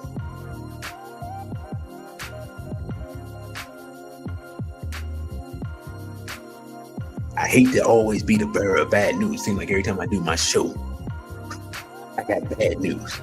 You know what I'm saying? That's it. It's not my intention. But I have to go and look at the data and statistics to see if the data and statistics are matching up with what I'm seeing, the reality that I'm seeing out here. So I can try to make sense of it. Am I tripping? Or is what I'm seeing, is this what's going on? I really want to be able to eventually, hopefully by next year, travel again to different cities like we used to do, so I can see what's going on with black people.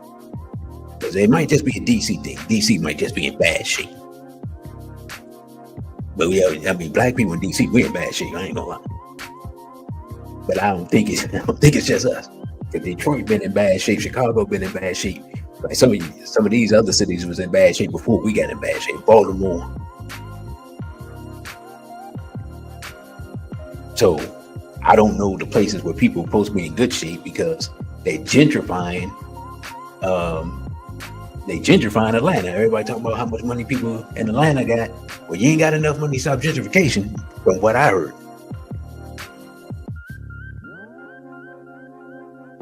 Right? So somebody's been lying about how good things are.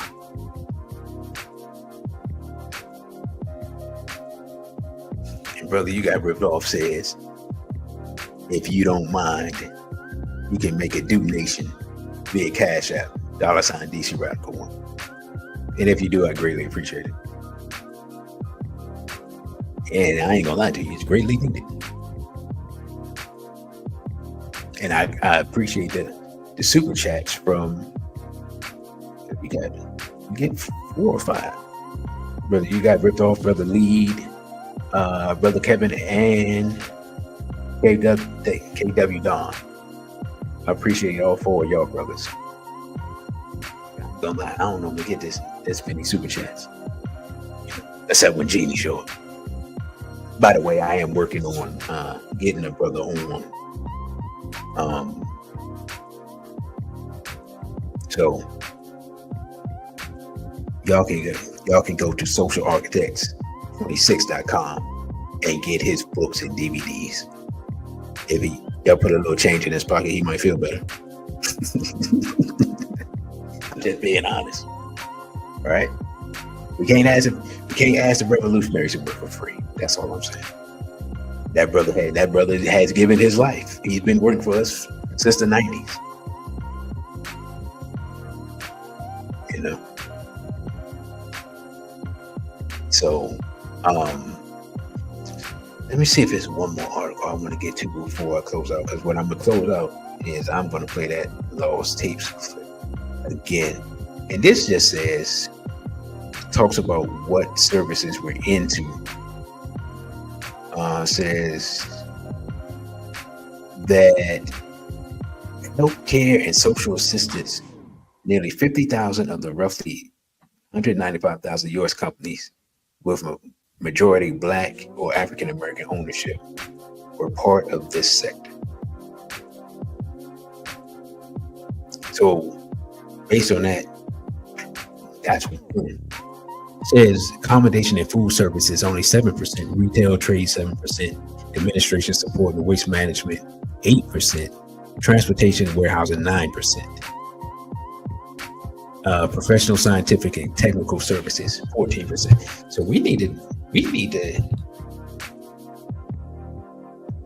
to diversify.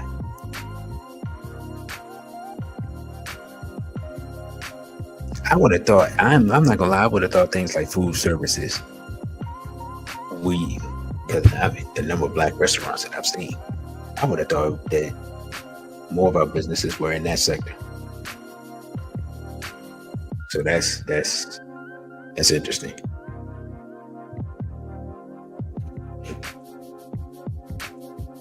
Oh, brother, you got ripped off. No, yeah, no, that's. I'm saying that here in DC.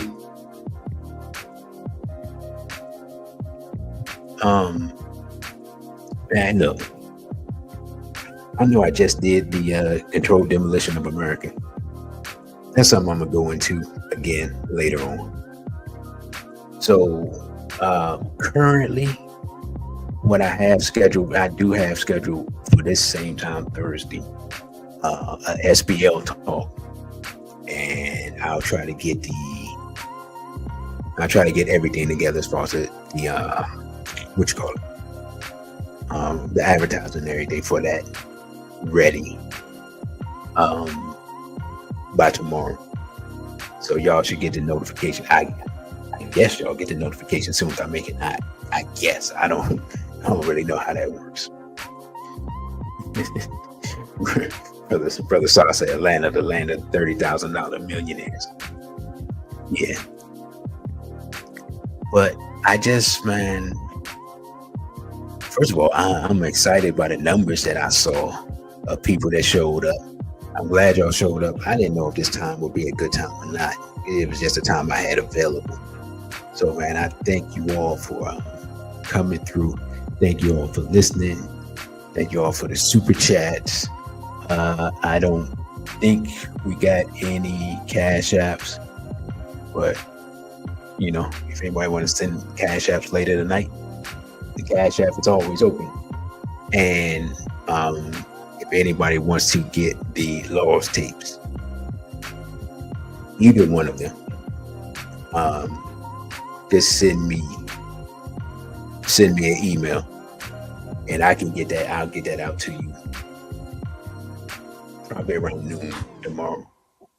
I was hoping one of the brothers would mention whether or not they enjoyed it, but maybe they haven't watched them yet, because it is 6 different lectures. You say, we're announcing the luncheon. You spelled luncheon wrong, but yeah. Yeah, brother. What is that? August? Let me get the correct date first of all, because I'm about to make a mistake. Saturday, August 23rd. In the DC area, we're going to have the Straight Black Pride Movement Convention. It's going to be a luncheon. It's going to be currently scheduled to be at the Beltsville Swahili Village restaurant. The actual time is not fully set.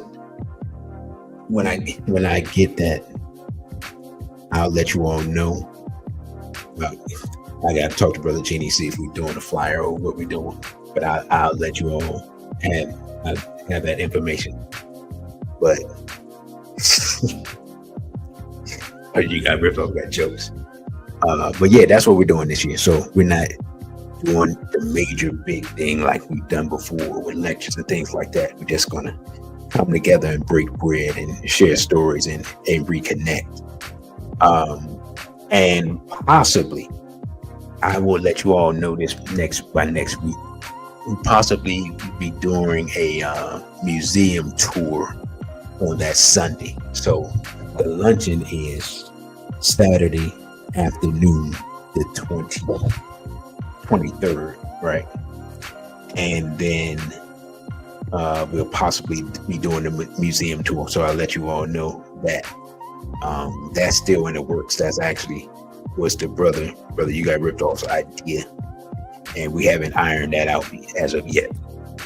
I apologize for the late being late with the information. It's just been a lot of things. What we originally planned, we had to scrap our original plans because the facility had an issue. The original facility we had targeted for the event was vandalized, so we had to look for other options. So this is what we've come up with. So again, that's August 23rd, and when all the information is finalized, I'll definitely put it here on the channel and on Instagram, And for those of you who are part of the Straight Black Pride email list, that'll be sent out to you as well. And also, don't forget to check out Brother Genie's show. It's every Monday morning at 10 a.m. on Sankofa Revolutionary Radio. His Kimathi Live show is every Monday as of right now.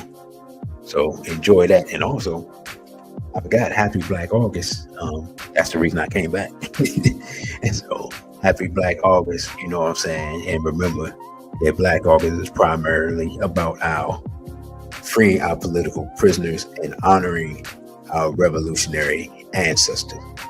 And so because we don't do that en masse, that's why our ancestors don't help us, because we don't honor them, we don't uplift their name, we don't remember them, and we don't respect them. And so they treat us in kind. You see what I'm saying? So again, I'm your host, DC Radical One.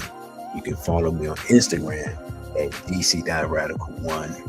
You can follow me, of course, here on YouTube as capital D small C Radical One. You can follow me on Twitter at DC Radical _1. I don't really do Twitter a lot anymore. And you can follow me on OTW2 at DC Radical One. And you can cash at me $, DC Radical One. So if you want to donate $5, $10, $1, whatever, we accept it via Cash App. And Brother Rocket said, is that Rhode Island Avenue? Yeah, I believe that is Rhode Island Avenue. Does it say Beltsville, Maryland? I believe that is Rhode Island Avenue, Beltsville, Maryland. I've been there before, but I haven't been there a couple of times, but I don't remember the exact. I can visualize the location, but I don't remember the exact address. But I believe that is the case. So, with that, brothers and sisters, what I'm gonna do, I'm gonna rerun this Lost Tapes clip, and then I'm gonna close out.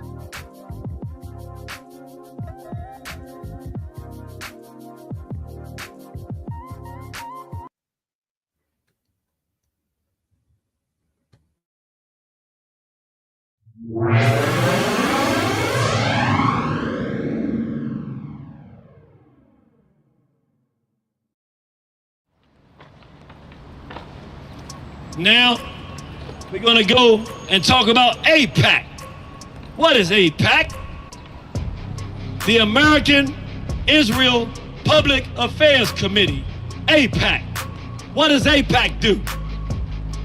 AIPAC is the gangster with a whole lot of money that says, I'm going to buy you and pay you money, and you're going to make decisions that I want you to make.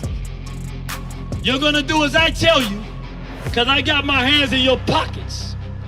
And they attached to people like Jeffrey Epstein, who take videos of the people that are supposed to be our representatives, and as they take those videos, they hold them hostage and say, vote as I tell you to vote. Do as I tell you to do. I didn't even, the concept. I saw Naeem Akbar talking that black talk nigga gave, and I was out there telling everybody, but this dude gay. You remember back in the 90s, he was hating me. Oh, this dude gay, man, we can't do this. You can't be up there talking black and be gay too. I was like, okay, he out the way, no, we're not doing this. I'm saying this because I did not imagine a time, little old me from Southeast, where if they tell us to take a jab, stick ourselves, I'm gonna be the only one that wanna say something? Maybe the brother out in Whitaker, brother Darren, we got a few brothers, but I'm talking about like, I'm thinking whatever they tell us to do, we got black people who studied under these people, we gonna say no. Or we gonna at least wanna investigate. I'm thinking it'll always be that way. I'm thinking if somebody's pushing this stuff, R. Kelly molesting children, we're gonna deal with this dude. I'm thinking everybody's gonna agree with that, because you don't mess with children. That's right. That's what I thought was that's just how I thought we were, and that is who we are intrinsically, but I'm saying, I didn't imagine a world where I'm saying, don't vote for this dude. It's a trick. Come on, y'all. He's a mulatto who didn't grow up around black people. He a gay dude. He gonna push homosexuality. Y'all can't see this? I'm thinking, I'm telling y'all before he get in office, what are you talking about?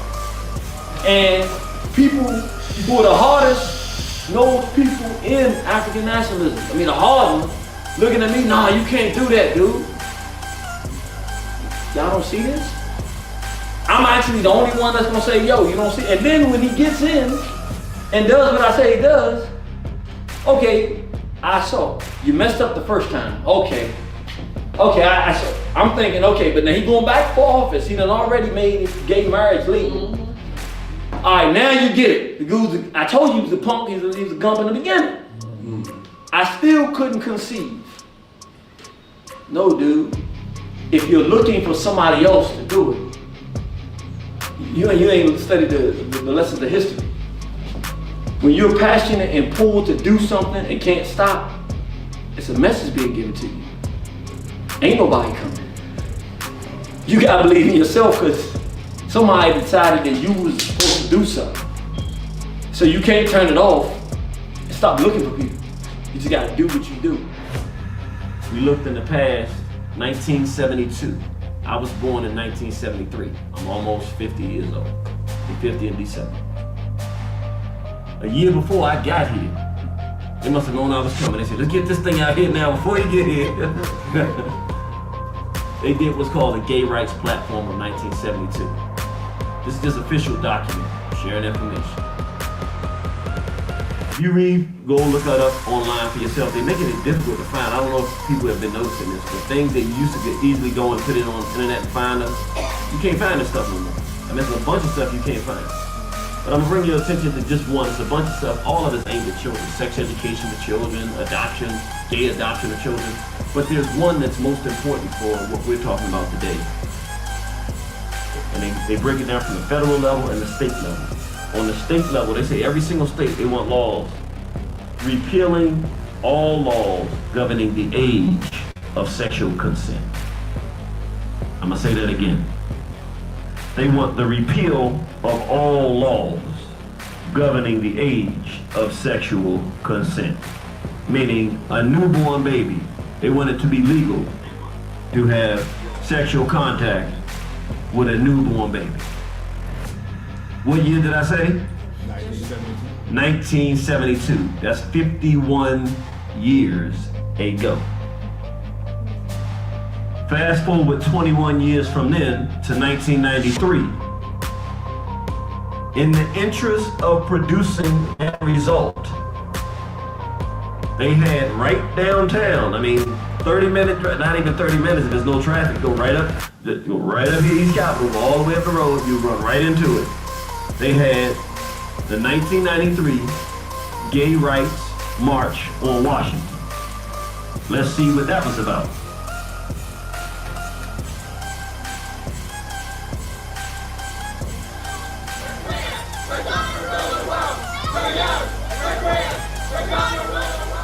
Check one. All right. Did y'all hear what they just said? So I need to play that again. He said, don't play it again. He said, no, thank you. All right, I want to do this again. They said, we're young, we're queer. We're going to do what? We're going to rule the world. Now remember, 21 years before that, what did they say that they wanted for children? Repeal all laws governing the age of sexual consent. They want to have sex with children and make it totally legalized. 21 years after they said that, they said we're young, we're queer, we're going to rule the world. That was in 93. This is 30 years after that. So they've had 30 years to say we're queer, we're going to rule the world, which at that point they said we haven't gotten to the point where we rule the world, because if they did, they wouldn't be saying that. They would say we're young, we're queer, and we rule the world. They didn't say that. We're young, we're queer, we're going to rule the world and have it our way.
All right, brothers and sisters.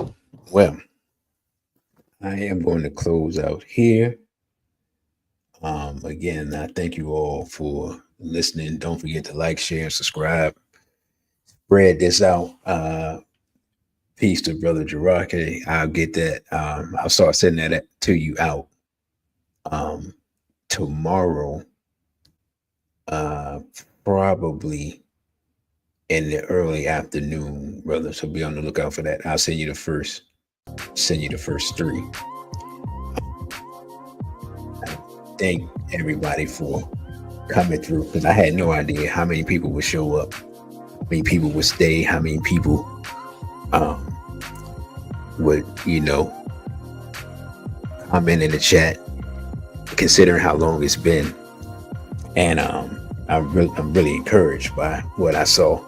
So again, the plan is to come back Thursday with an SBL talk, and hopefully what I can make Monday, can make this time, at least during Black August, I can make this the set time Monday at 6. So that's the goal. So with that being said, again, you can follow me on Instagram, Twitter, on OTW2, and you can donate via Cash App, $DC Radical 1. And you can email me at dc.radical_1, protonmail.com. With that, I say, be before ODA and straight black.